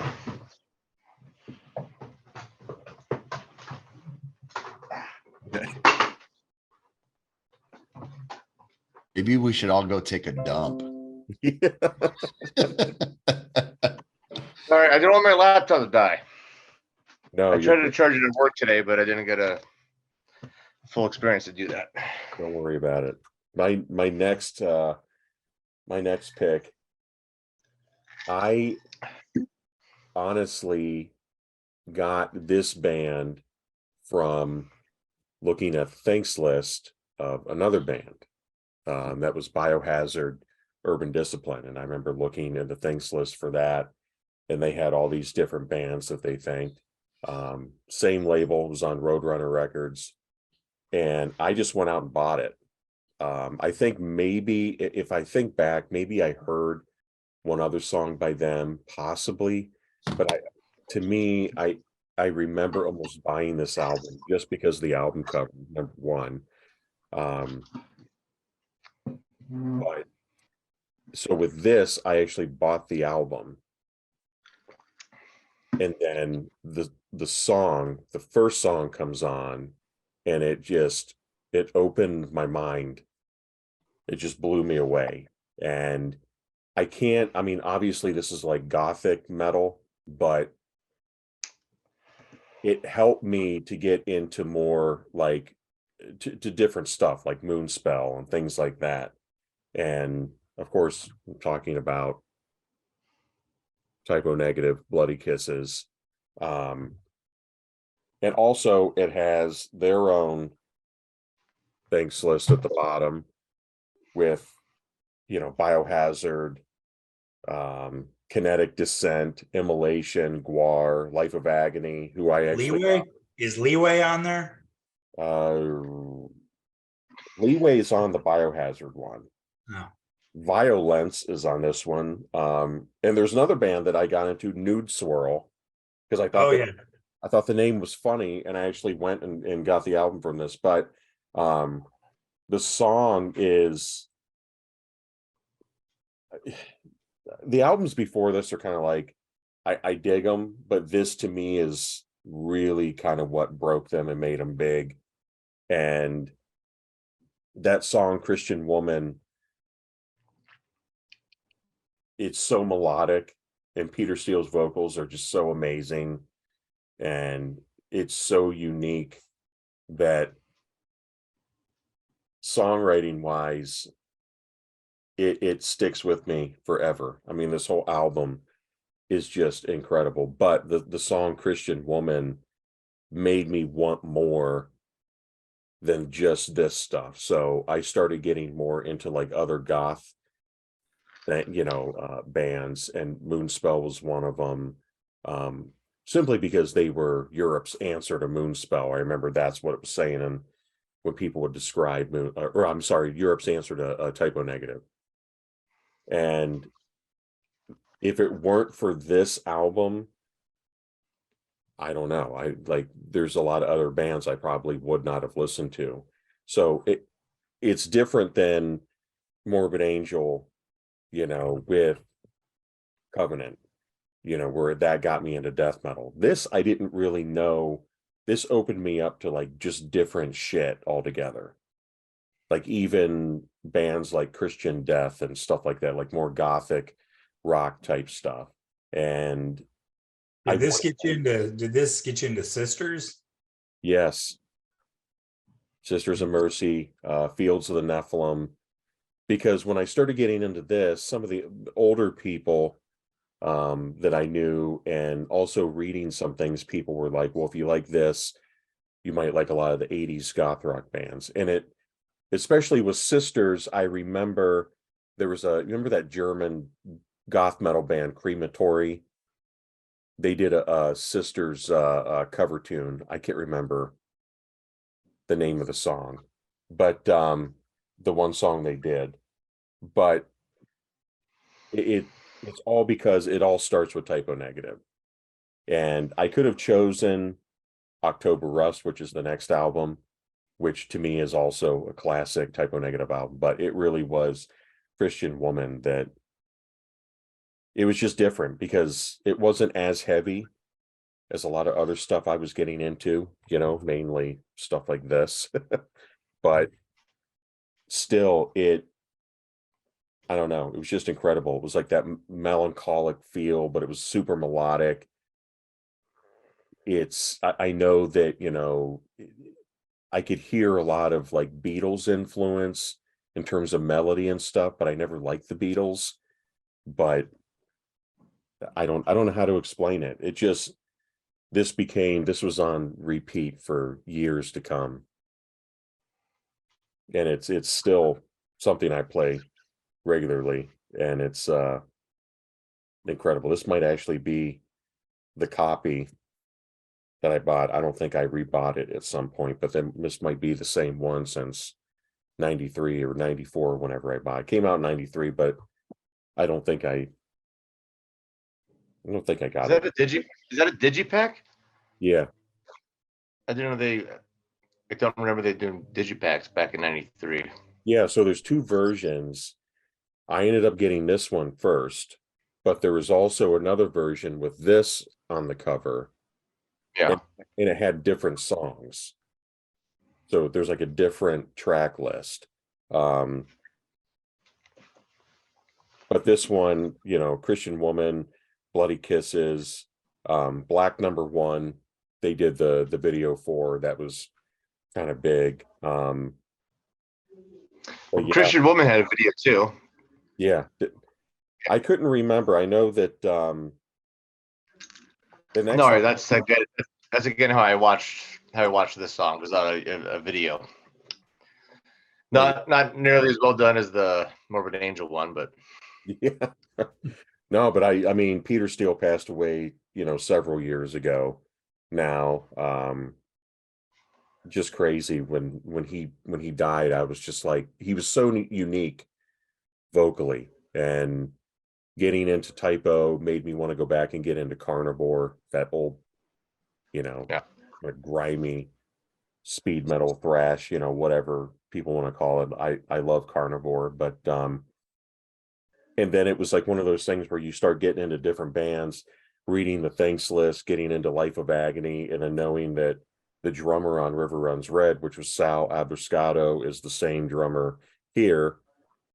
And everything's like starts, and you're just like, oh my God, you know. It was kind of like that when I started getting into like UFO and Scorpions and, you know, Michael Schenker, and it's like all these bands were coming together, and it just like blew my mind. But yeah, this one is Christian Woman is definitely a life-changing song for me. I have a hard time with Typo Negative, and that's partly because I never was a Carnivore fan. So when I remember knowing that there was that lineage when Typo came out, and my buddy in the army got, I don't think it was Slow, Deep, and Hard, but it was, what's the other one? Origin of the Feces. Mm. And we thought it was kind of okay. You know, I remember listening to it, but this honestly is the only Typo Negative that I own and that I've heard all the way through. And the only reason I have it is because I want to say it was the summer of '94. I was home from college, hanging out with two of my friends from high school and two of their friends that they'd made since we all graduated from high school. And I just remember like all summer long, every time you'd go over to their house, this album was cranked like fucking max volume. You couldn't talk, and there was just weed smoke everywhere, and people fucking just, you know, sitting there drinking, smoking Camels and smoking weed. And like, So Jason Larson was there. yeah, yes. I was the supplier. So for me, it's got a sentimental feel in a way, but it's also kind of like a melancholic feel, not because of Peter Steele's vocals, because I love those baritone. Would that be baritone, Nick, that he sings? You know, Yeah. I love that style of vocal, but like something about Typo never clicked with me.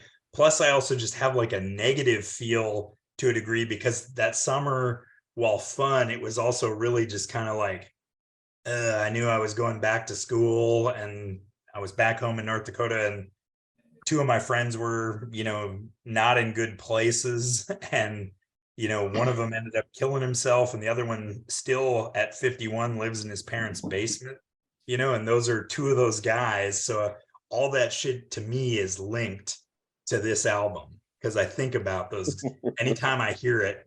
I think about that and like, oh, that was like a kind of a happy-go-lucky time. You're in fucking college, you know, you don't have any real worries in the world. But I just remember it was like every fucking day we'd go over there, and like the one guy, Justin, would have this fucking cranked, and you couldn't even talk. You'd be like, "Can I get a cigarette?" You know, what?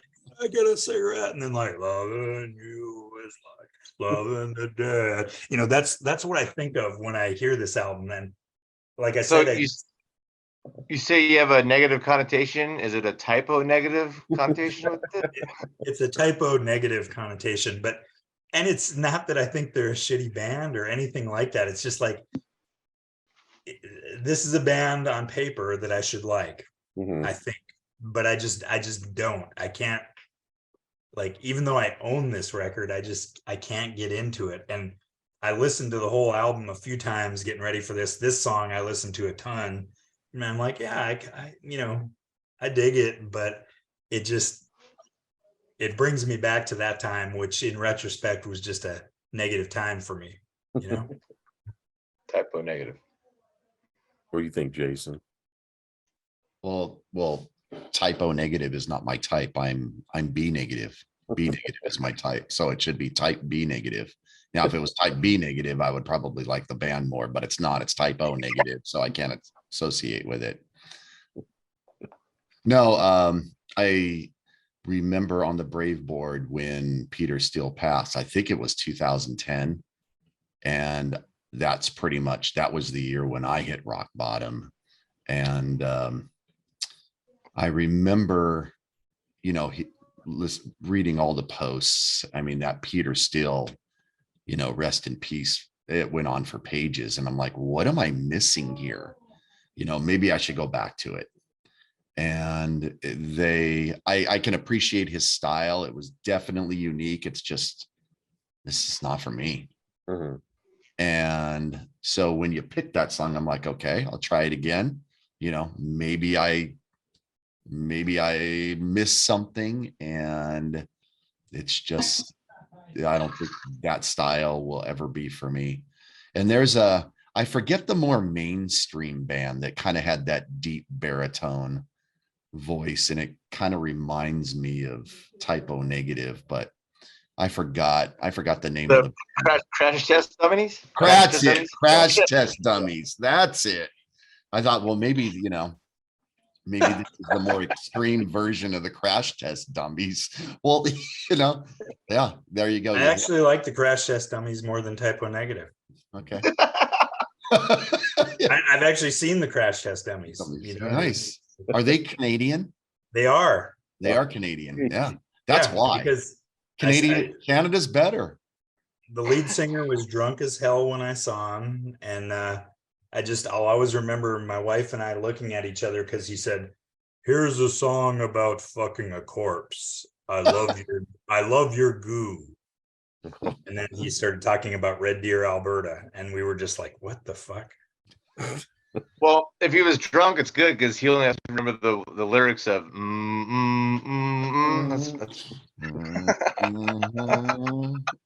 That's what I sound like for a bowl of snakes.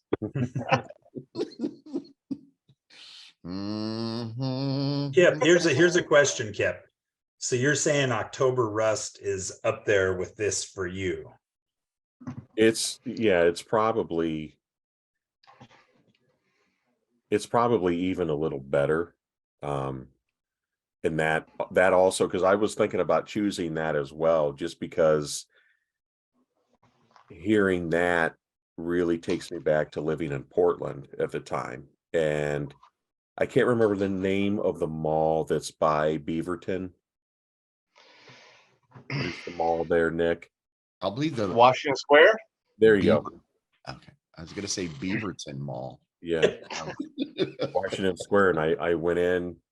I think there was actually a Target that was like on the back of it or something.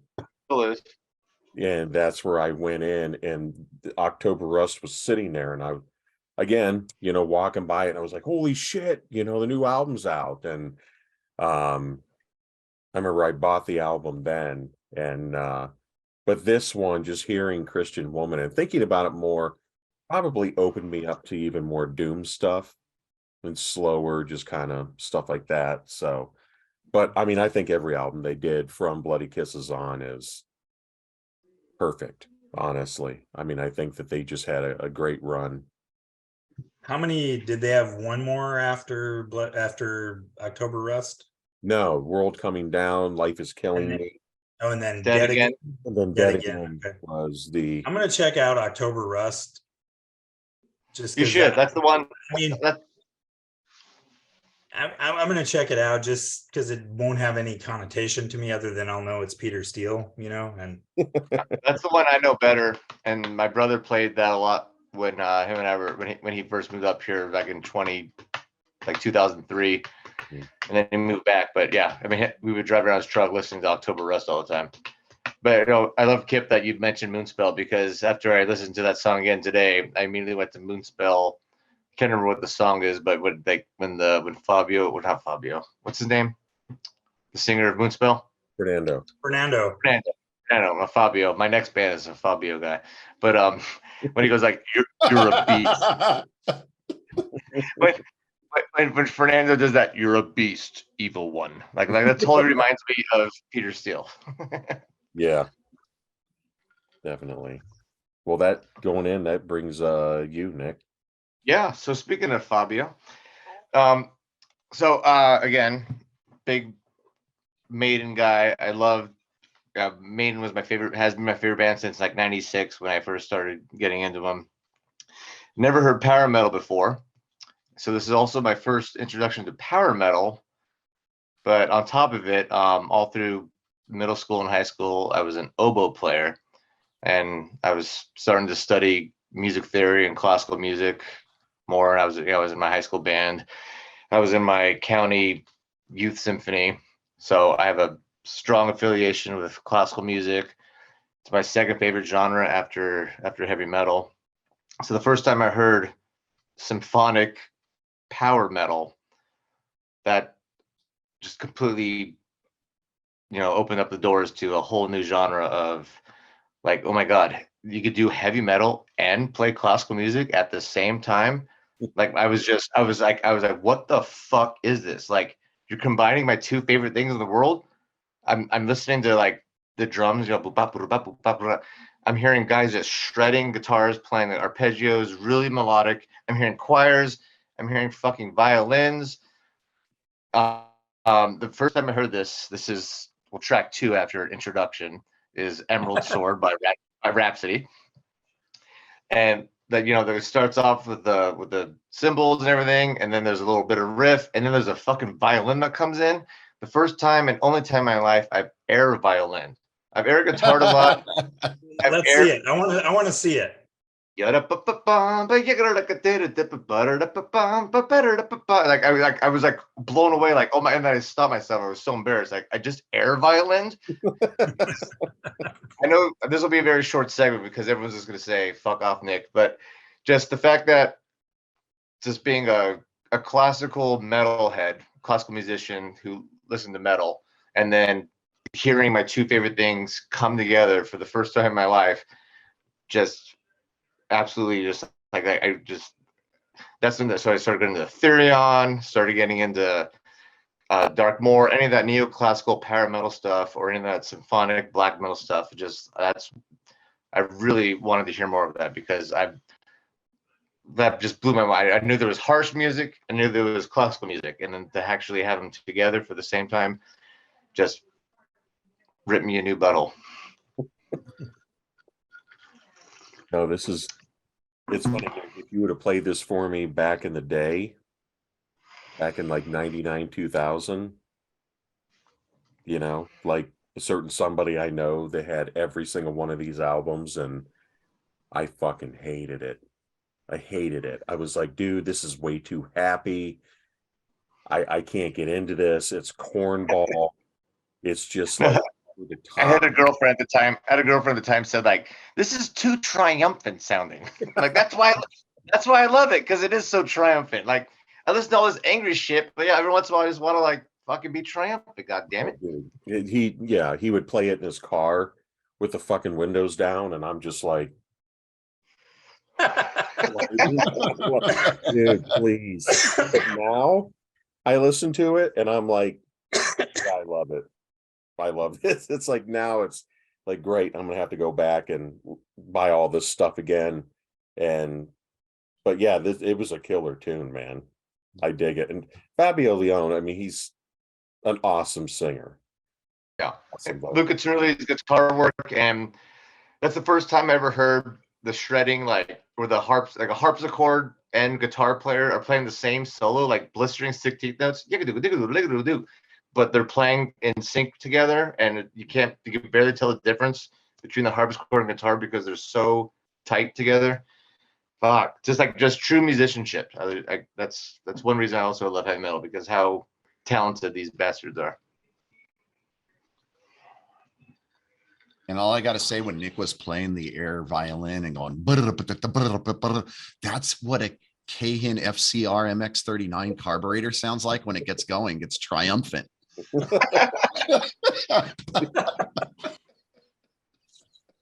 Off a 93 Celica. Off of a 93 Celica, white manual transmission. Yeah, and Fabio.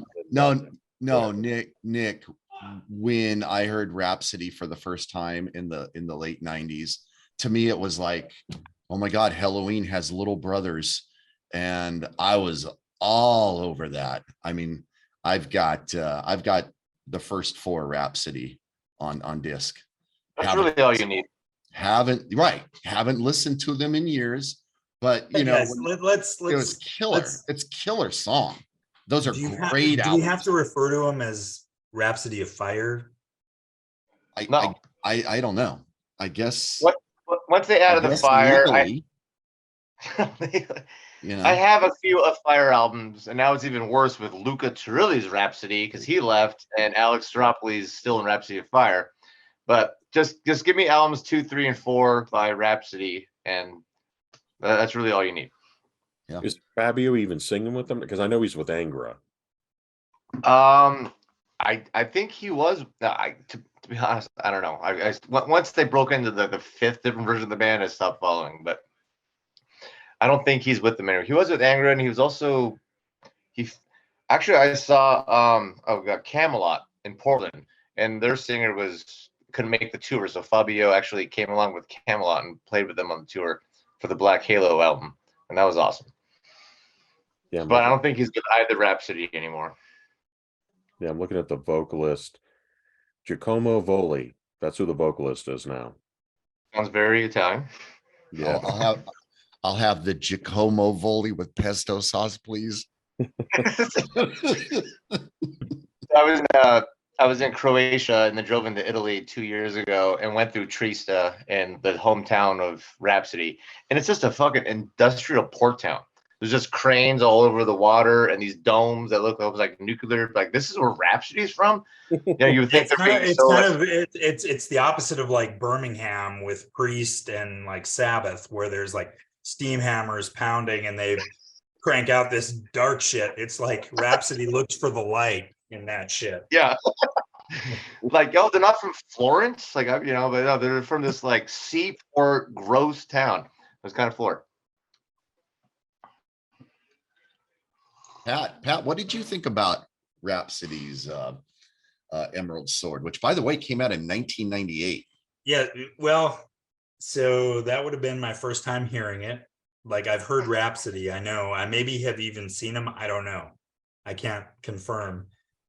But when you said Halloween has a little brother, that's kind of my thought. It's like Halloween ended by that, had ended for me by that point. So this kind of stuff doesn't really do anything for me.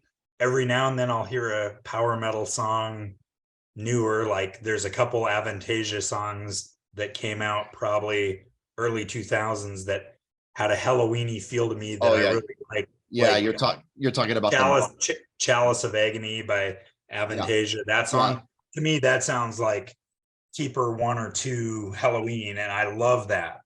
But by this point, like I said, right, you're off. I'd written it off, and I was knee deep in Skin Lab and like that kind of bullshit. So, and it's not something that's easy for me to go back to. You know, it's like, if I want it, I'll go back to the Halloween, or I'll check out those few Avantasia songs, or the Metal Opera, which was the Avantasia album. You know, because there's so much of that is untapped for me. Like Angra, I've seen them a couple times, know a few songs, but I don't own any of it, and I don't have this desire to like, oh, I want to hear the whole album. I just right. There you go, buddy. Funny aside was when I first moved to Portland, 99, I went to a record store. I was like, can you guys special order me something? He's like, what are you looking for? I'm looking for Rhapsody. He's like, oh, we got a whole wall of them over there. But he thought I said rap CDs, like CDs by rap artists. Got so excited for a second. You're like, what? Yeah, a whole wall. Jeez. So yeah, I have Right. I respect totally the musicianship. I think that shit's awesome, but it's just it doesn't do anything for me personally, you know. Yeah, well, you don't do anything personally for me, you know.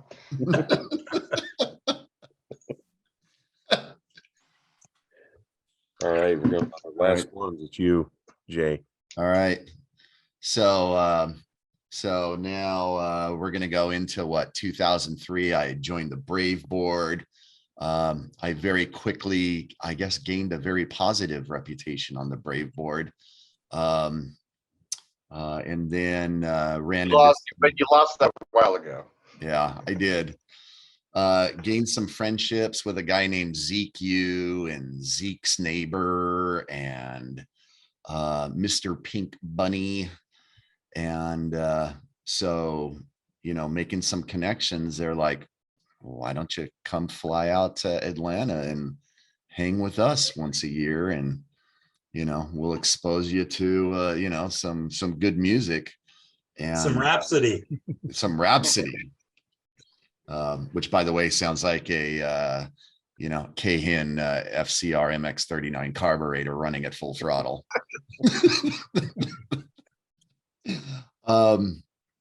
So I got to meet Adrian there, who was Mr. Pink Bunny on the boards. Just an awesome guy, and he was the one to.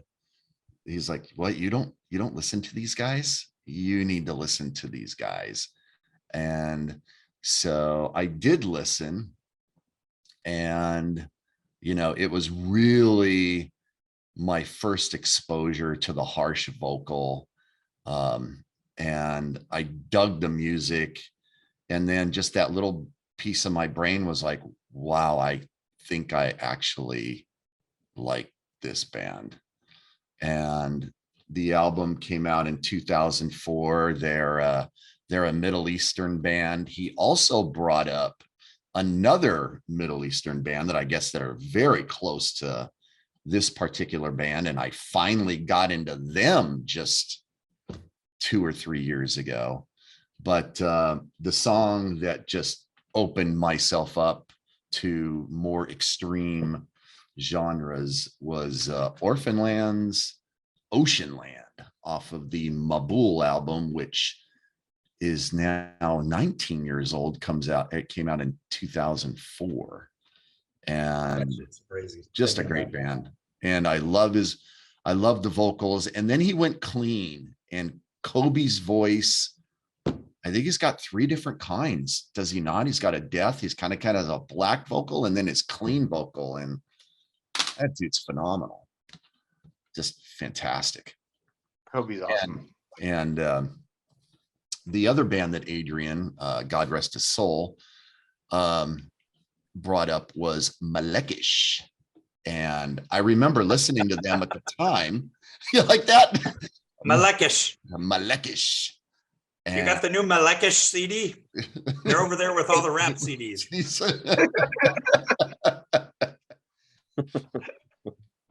And at the time, Malekish just didn't click. And I went back to that. And now I'm all over that band like white on rice.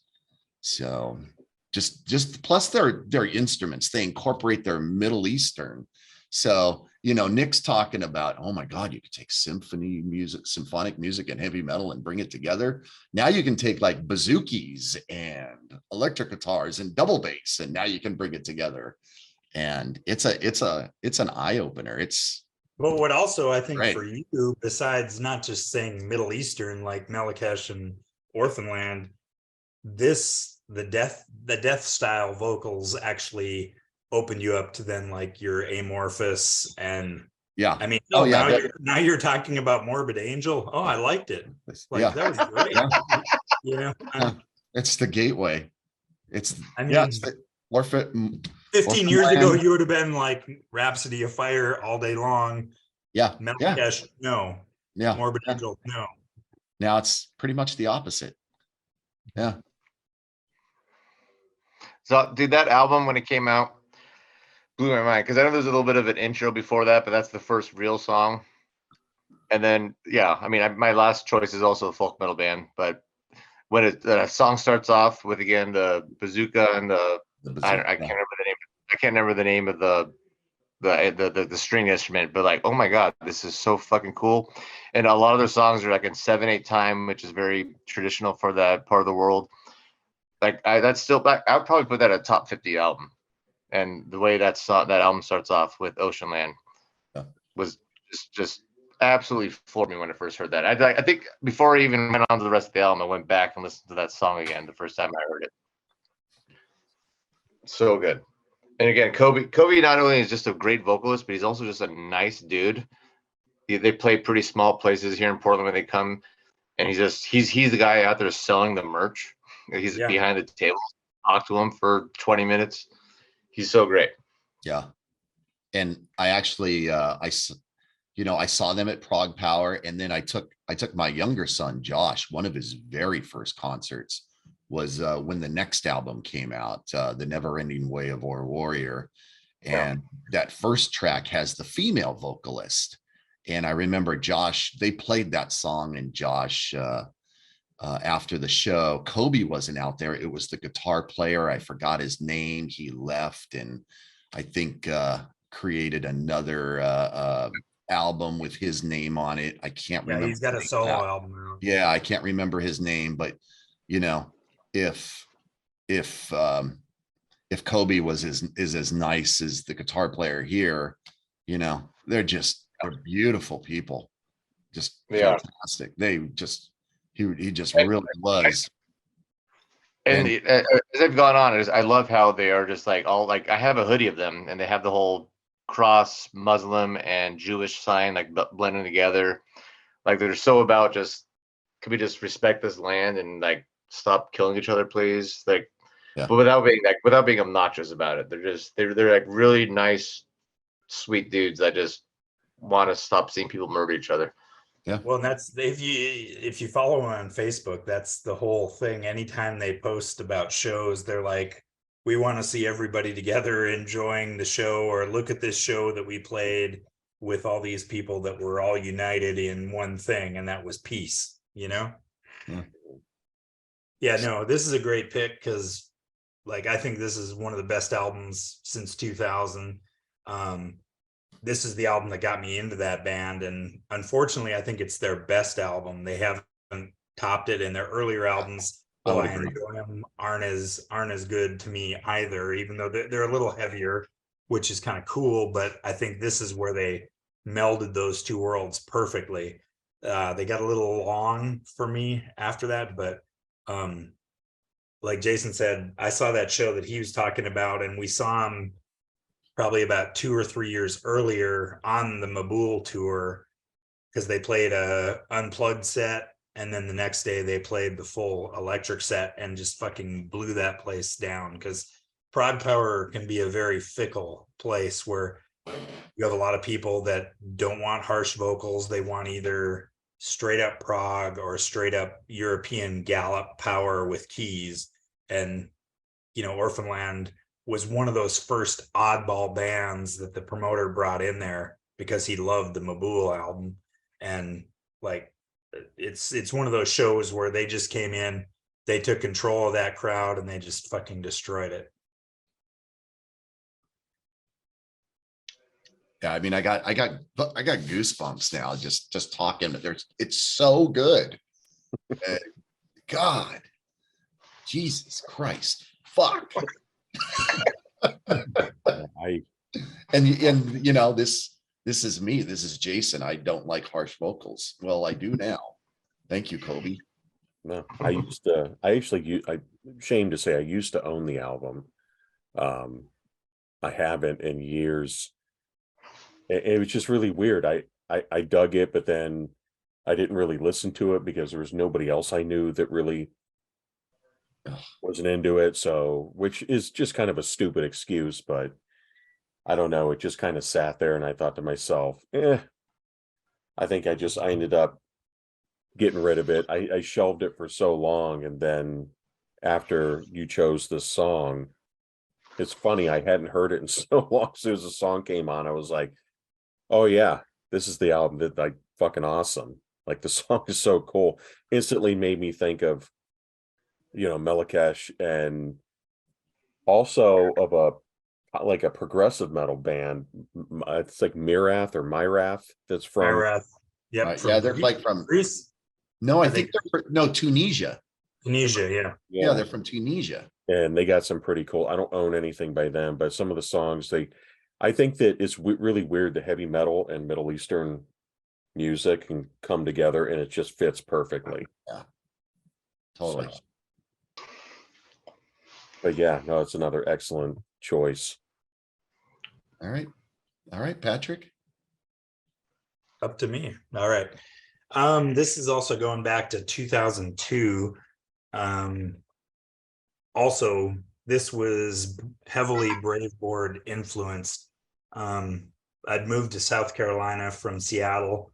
In Seattle, I was kind of on a musical ocean because I had one friend there that still listened to metal, but not a ton. And he was very finicky about what he liked.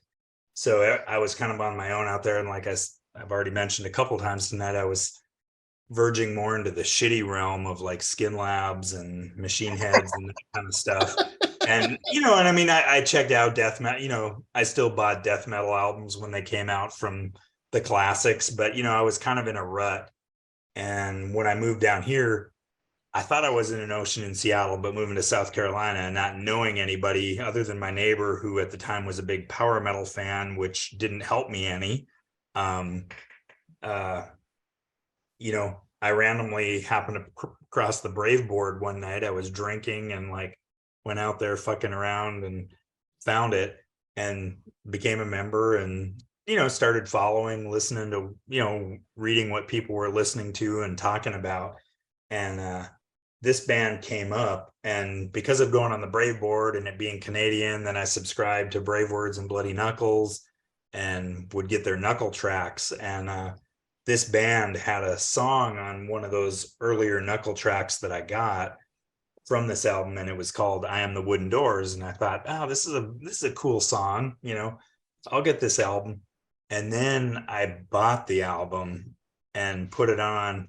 And this I kind of picked two songs for, because the second song in my mind is the song, but it's got a couple minute intro song before it that just blends perfectly with it. The song is In the Shadow of Our Pale Companion, and then the celebration of the death of man is the intro to it. And that, of course, is from Portland's Agalock, from The Mantle. This got me into kind of wanting to expand on, I guess, I mean, it's got black elements to it. It's got folk elements. And from this album on, if anyone ever said this band is like Agalock, I'm going to check it out. So that got me on down the road into checking out Panopticon. Woods of Ypres, had that comparison, but that was also around the same time. And I see little elements of that comparison, but not tons. Wolves in the Throne Room, when they came out, they were touted as they were from that region. I don't hear a lot of similarities to it, and they're nowhere near the band in my mind. One of Nick's bands, what is it, Drug? Droop. Yep. I started buying all their shit because of hearing of those comparisons. So this to me opened up my mind to more of, like I said, I don't even know how you'd classify it. How would you classify it, Nick? I don't have an answer for that. I mean, no one really sounds like them. Some people try to like parody them, but they're black metal and vocals, but I mean, I could maybe name like 3 songs that have blast beats in them. Mm. I just nature influenced folk and black, I guess. I have no idea. Sure. There's no one else that sounds like it. So if something's labeled nature black and folk, I'm gonna buy it. I'm gonna check it out. You know, I'm gonna be disappointed most likely, or I'm gonna be underwhelmed, because this, like I said with Testaments, The Legacy, this album to me is a top 25 album for me. I mean, and it's an album that I cannot listen to one song and stop. I have to play the whole album through because it's such a complete piece to me. And it's that song is the whole album is flawless, but that song is even more flawless than the rest of the album. It just builds and builds and builds, and like that spoken passage in the middle. Here I sit at this throne. Here I sit at the stone. If this is God, then God is not dead. That's so like resonates with me because I'm not religious, but when I'm in nature, I feel like I am religious because God is the trees and the rocks and the rivers. And they were selling a shirt, and that the front of the shirt, I don't hear that much, but on the back of the shirt has that line on it. So I'm buying that shirt because that line is so fucking cool. And the way they blend in acoustic guitars without being sappy, without being corny, how in the middle of the song, how it builds and builds and builds, it stops, and then Don does that like little sweeping guitar, it goes into the solo. Yeah, I love that fucking part. I get goosebumps every time I hear that fucking piece. Yeah, and it's just, and and John is an awful clean vocalist, but like it's charming. I wouldn't say he's awful, but he's not polished. But that's the first album by them I heard when I first moved up here, and then I've been a huge Agalloch fan ever since. I'll probably put that a top 25 song of all time for sure. Yeah, I was sitting here thinking, I know I have one Agalloch album. I can't see here. I know it's one of them. It's going to bug the hell out of me. I think it's The Mantle. This is where I told you guys I was going to break your heart. I've always kind of thought that Agalloch was like super overrated to me. I just thought that there was a lot better stuff. I don't hate it. I never listened to it. I don't really have a problem with anything that they've done, but going back to this song, I dug it. I thought it was cool, but it just made me want to listen to kind of other things that I have that are similar. I don't know. I guess there's no real reason why. I just one of those bands that, when you buy so many albums like this, it's kind of like that it's just like another band in the collection that I have. And so I'm sure if I had all the albums, I'd probably like all the albums, but there's just something about them that I've just never really had like the urge to go out and buy every single album.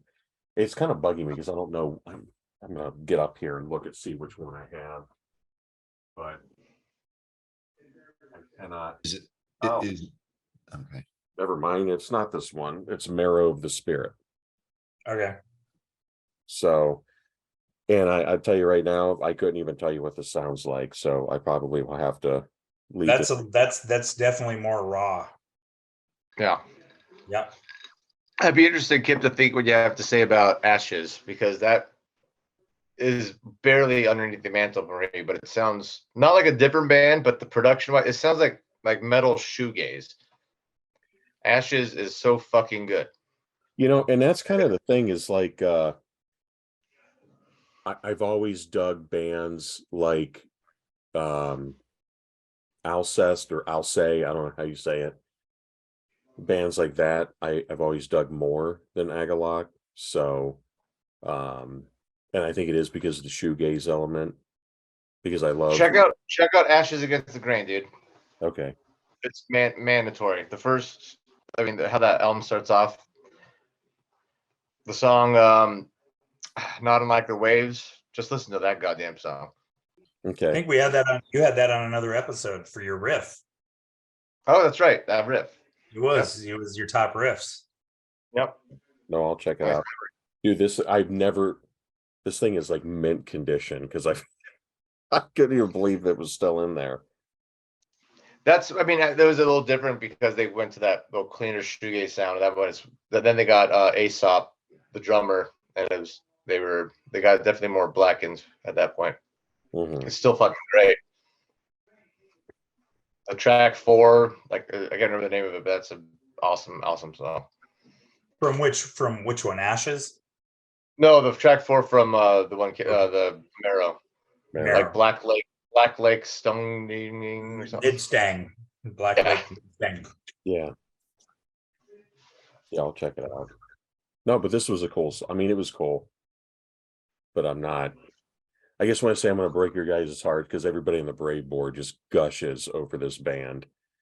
And I'm always kind of like, it's kind of like later era Anathema, where I think they turned into like fucking Air Supply, and people on the Brave board just like go completely nuts over it. Like certain people are like, oh, it's incredible. It's the greatest shit they've ever done. I'm thinking it just doesn't jive with me. I don't know. Listen to the whole album like on a fall night, man. It's fucking great. Right, Jason? There you go, Kip. So you got, it's April now, a fall night. You can go like till November now. So you don't have to listen to Agalog for 7 months.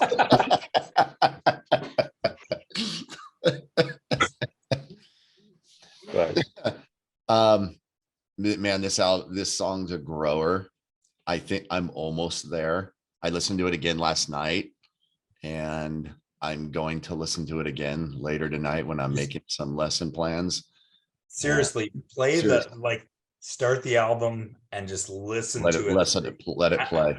I mean, you can say that about a lot of albums, but to me, this is like at the top of those albums where you got to hear the whole package. Yeah. 100%. I'm getting closer with Agalog for sure. Especially the last 2 songs with the instrumental Hawthorne passage, and then the song about alcoholism. Oh my god, with the accordion, so good. So yeah, I definitely started to appreciate the band. And is this one there? Is this the Master of Puppets of Agalog? Is it the Mantle? I would say, but I mean, yeah, I think most people would. Yeah. Ashes would be the Ride the Lightning. Okay. And they don't have a load or reload or anything close to a Saint Anger. So that's good. Yeah, I don't want a Lulu either. Don't give me a fucking Lulu. you may have a Black album in there, but yeah, well, it's acceptable. I don't want that. Actually, because they changed the name to Agalulu. Don't give me a Black album, because I remember buying that shit, and by the time I drove by Barstow, it was out the fucking window.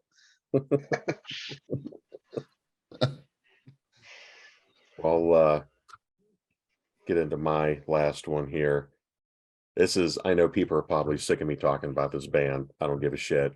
This album or this song, like late night watching MTV. I can't remember what show it was. Maybe Alternative Nation, or maybe it was Headbangers Ball. Maybe it was who the hell knows. 120 minutes or Sitting there watching it, and this song came on, and it like literally fucking just blew my mind. It just changed my life completely. And it was weird. It didn't like, I was already into stuff like this only because growing up, and my dad was into Zeppelin, Sabbath, Floyd, but also like, I'm still a huge fan of like Neil Young, the Byrds, anything that was like psychedelic, heavy. Hawkwind. What's that? Hawkwind. Oh my God. Hawkwind.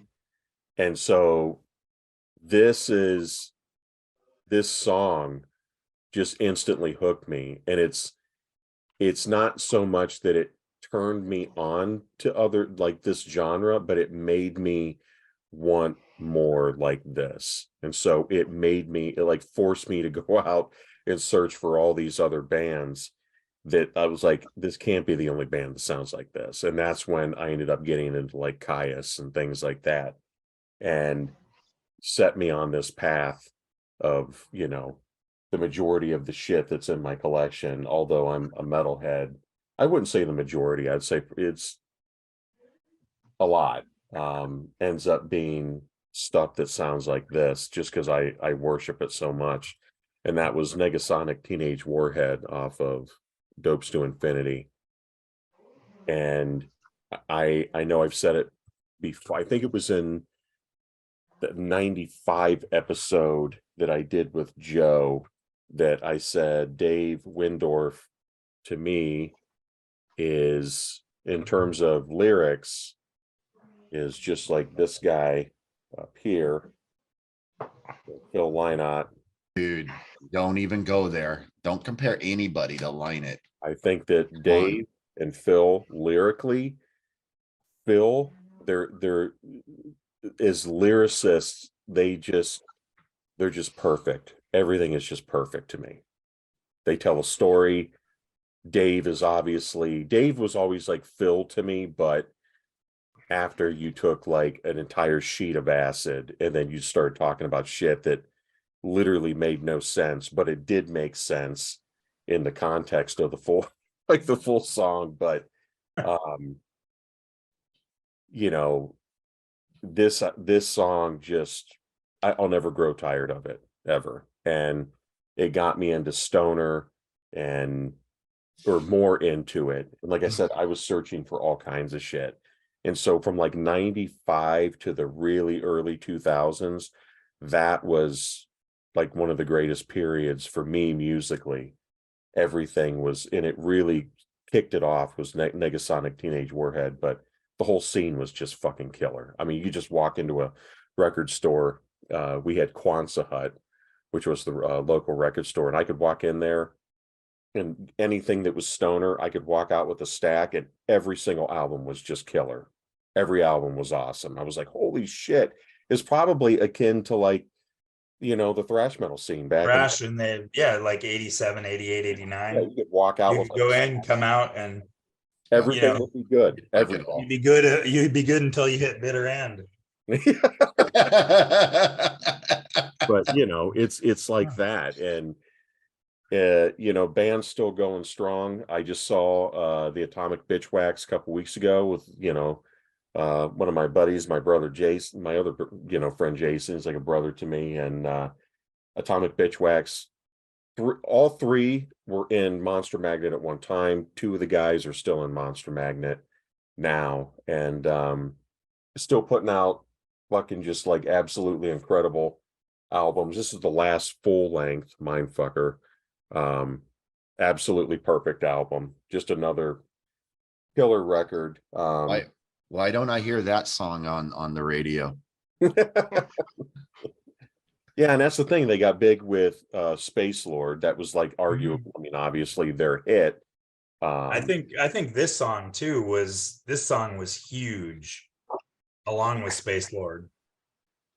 Don't watch the video for it. Do not watch the video for this.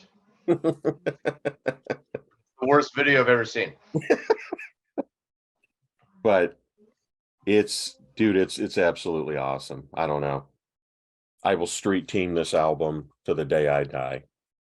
Everything about it is just absolutely fucking perfect. So, and what's the opposite of Stream Team, Kip? What's the opposite of Stream Team? Because that's what I want to do. God. You're gonna deep six it? Yeah, deep six. I just can't. I mean, I've tried this band so many times, and like you said, you got you into Caius. I love Caius, but I can't do Monster Magnet. It just Caius goes. Caius is like, so I understand when people, because it's two different. To me, they're always like with stoner. there are always two different directions. You had like the Monster Magnet Hawkwind influence, and then you had like the Fu Manchu Caius. Right. You had your desert versus your space. Yeah, exactly. So Yeah, well, give me the desert then, because you know, I listened to this again today, and just like it does nothing for me. I don't hate it at all. I don't think it's bad. It just falls Right. completely flat. Yeah, it's just there. Right. Yeah. It's so there that Larson bought it. Yeah.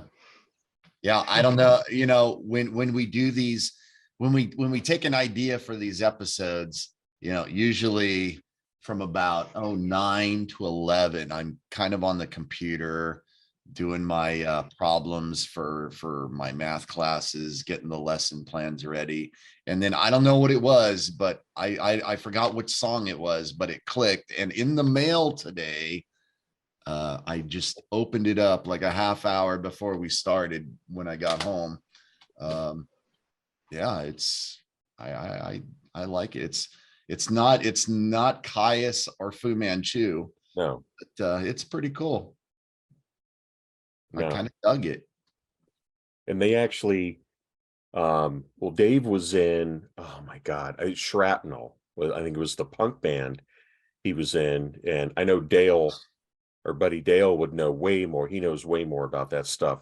Right. But Shrapnel, I think, you know, East Coast punk.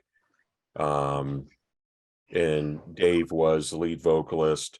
And then they kind of, they would play shows in the late 80s, and they would open up for like Jane's Addiction and stuff like that, but they didn't really have a name. They got some guys together, and they were just fucking around doing some psychedelic stuff. And they had like a whole bunch of names that they would use live, because they didn't settle on one. And so like one of the band names was Nipple Tank. And they would just think of stupid shit to come up with. And finally, in an interview, Dave Windorf said his wife was like, why don't you guys use Monster Magnet? Because it's like an old toy or something. And he was like, yeah, okay. Kind of stuck. But I mean, I'm completely obsessed, you know, with anything Monster Magnet. So I got this killer single there, and then the song Dead Christmas off of that album. It used to play, it doesn't play anymore, but you would open it and it would play Jingle Bells. But yeah, but Negasonic is, I'm not gonna lie when I say that I listen to this album probably 2 or 3 times a week, and I never grow tired of it. Wow. Little bit of an obsession. So This is a band on paper that I should like, and I know we've talked about this before because perhaps Kip has street teamed them a few times. And I can't place what it is, but I remember when this album came out because I was living in Seattle, and this song, along with the next album, the single that was the Space Lord single on the next album, both those songs from both those albums were heavy rotation on both the rock station and the alternative station, 99.9 and 107.7 The End in Seattle. So we heard those all the time. And I actually saw Monster Magnet on this tour, the Dopes to Infinity tour. And they were co-headlining with COC on Wise Blood. And it still did nothing for me because I just remember my buddy Dirk, who went to a few COC shows with me in Seattle. We would always laugh about that fucking song, that Negasonic Teenage Warhead, because it just sounded goofy to us at the time. And we were like, why the fuck are they playing with COC? You know? And on paper now, looking back, I should like them. And I've tried over the decades, even pre-knowing Kip, and there's something that just, it doesn't grab me at all about this band. And it should, because I love I'm not gonna say I love Hawkwind, but obviously love the stoner stuff, and I love stuff that goes a little different. Because to me, no band sounds like Monster Magnet, Mhm. but I can't get into it. Sorry to break your heart, No, it's totally fine, dude. but I totally respect it though too. On the same hand, because like and it's something like where I almost want to like it, and I try and I can't, and it just doesn't. It's like, dude, I have like an unhealthy obsession. I mean, I'm sitting here like we're talking about this, and I'm just like, huh. I look, and Jay says he buys the album, and then I just happen to look on Amazon, and there's like a Japanese version, with 2 extra songs that I don't have, and I just fucking bought it. So just like, all right, I'll order it. Whatever. Was that $48.99? No, it was $13 on Oh, well, Amazon. there you go. With the Nobi strip. Yeah. Kip, I was going to say this, thinking about this with 2 of your songs tonight, because, I said I was not big on Typo Negative or the Monster Magnet. However, both those bands on those first 2 Nativity in Black albums, I thought had killer covers. Mhm. I always loved the Typo cover of Black Sabbath Mhm. because I love that when he's Satan's coming round. I mean, you take the song Black Sabbath and you make it even slower, Mhm. and they fucking pull it off. And then on, I think it was Nativity in Black 2, Monster Magnet did Into the Void, which has a lot of fucking just ethereal, wacky shit going on. But when Yeah. they hit the main riff of Into the Void, like, to me, that shit is awesome. Yeah. And that's why when I remember when Nativity in Black 2 came out and I got that, I was like, I need to give Monster Magnet another shot, because I saw him on that next tour as well. What is it, Super Judge, or what's the album after Dopes? Power Trip. Power Trip. I saw him on that tour as well, and like they put on a killer show, but I was like, still didn't get it. But man, that fucking Into the Void cover, Yeah. perfect. Yeah. Even though I have there's it on. only Into the Void is on there, and it's so good. it's weird because there's only about, like, I honestly think a minute and a half, 2 minutes of Into the Void, of what you can discern as Into the Void. But when it kicks into the Sabbath part, not the outlandish Monster Magnet stuff, it is awesome. Mhm. I mean, the riff, his vocals, all of it. So there's something there for me. So that's why every time you mention them, I'm saying I'm gonna give him another shot, because there's something. Very cool. We can move to Nick's last one. All right. The last one. The For the last night. one. Yep. Yeah.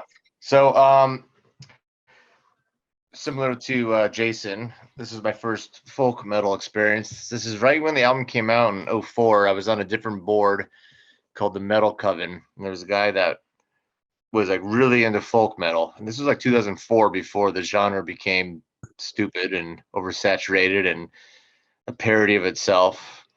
There was no pirate metal or no, elf metal or whatever the fuck else has happened to this genre. But back when it was a brand new thing.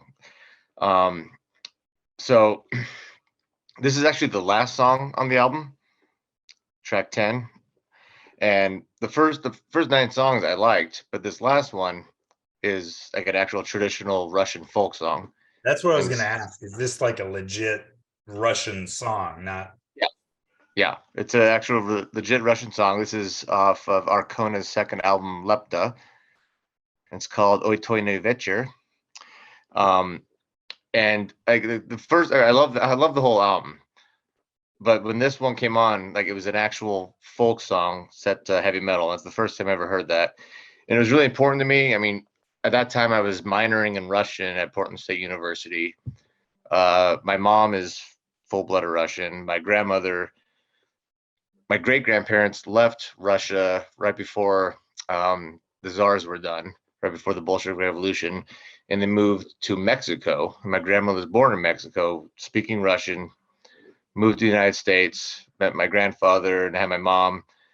And so anyway, anytime I would go to my grandparents' house, I would hear a lot of Russian folk music. Just not, it wasn't on the radio or anything, but I would hear, like, whenever I would go to church with her sometimes, I'd go to funerals with her sometimes, and hear just Russian folk songs being sang, or religious songs.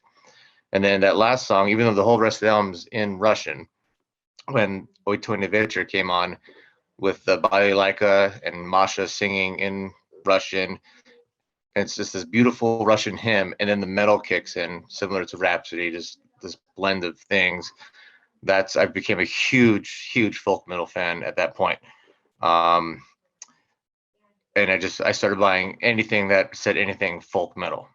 And like, oh my God, here's Finnish folk metal. Now we got Italian, and then all these other, styles that came along to me. But I owe that all to the Arcona, especially that last song.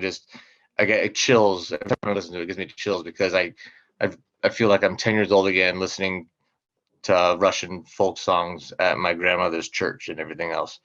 And then Arcona, thankfully, is still probably one of the only legitimate folk metal bands that haven't completely shit the bed, like Korpiklani and whatever else. They're actually, Arcona is actually getting, they're still folk, but they're getting more black in, but they're still totally respecting the genre. And yeah,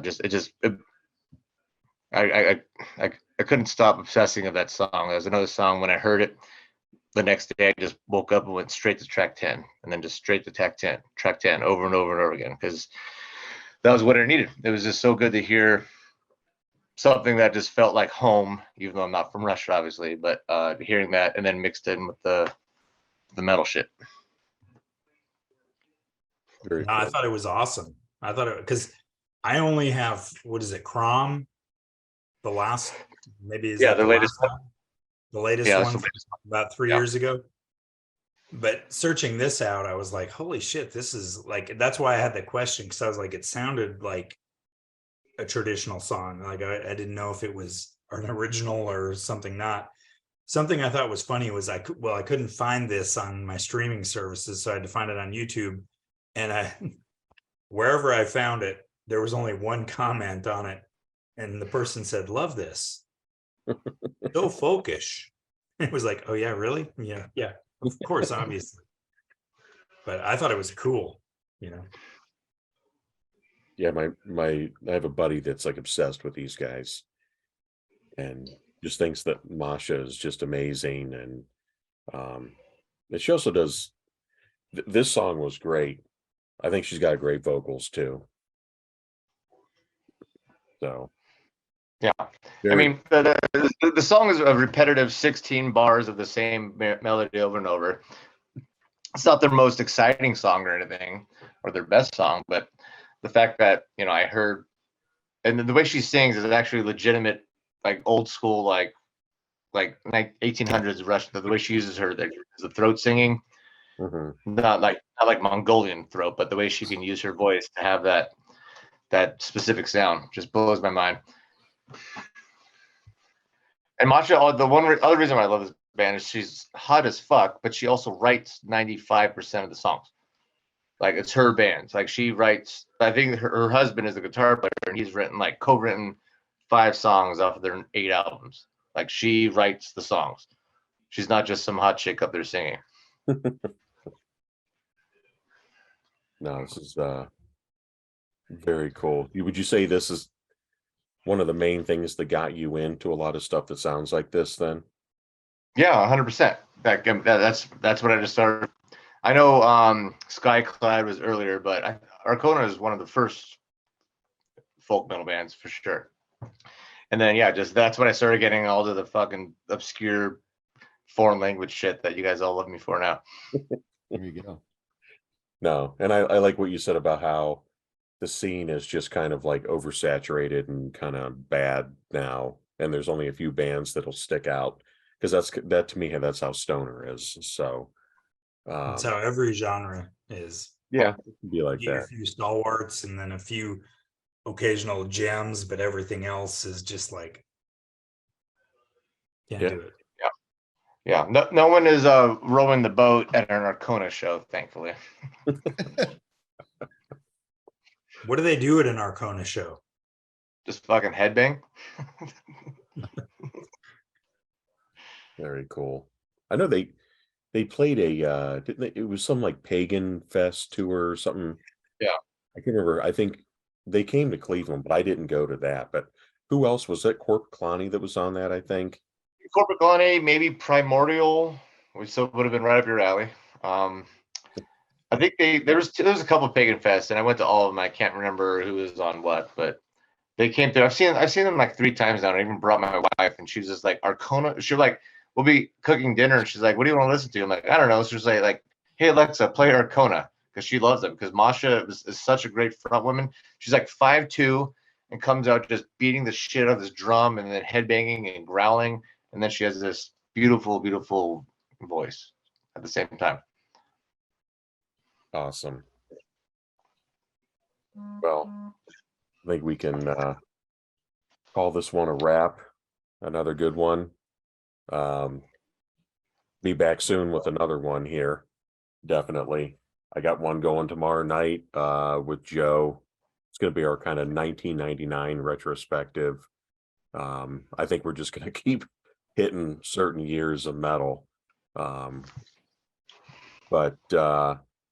I don't know. As always, it's good to listen to stuff that I would never normally listen to, like Arcona, Pain of Salvation, Orphan Land, kind of going back to that.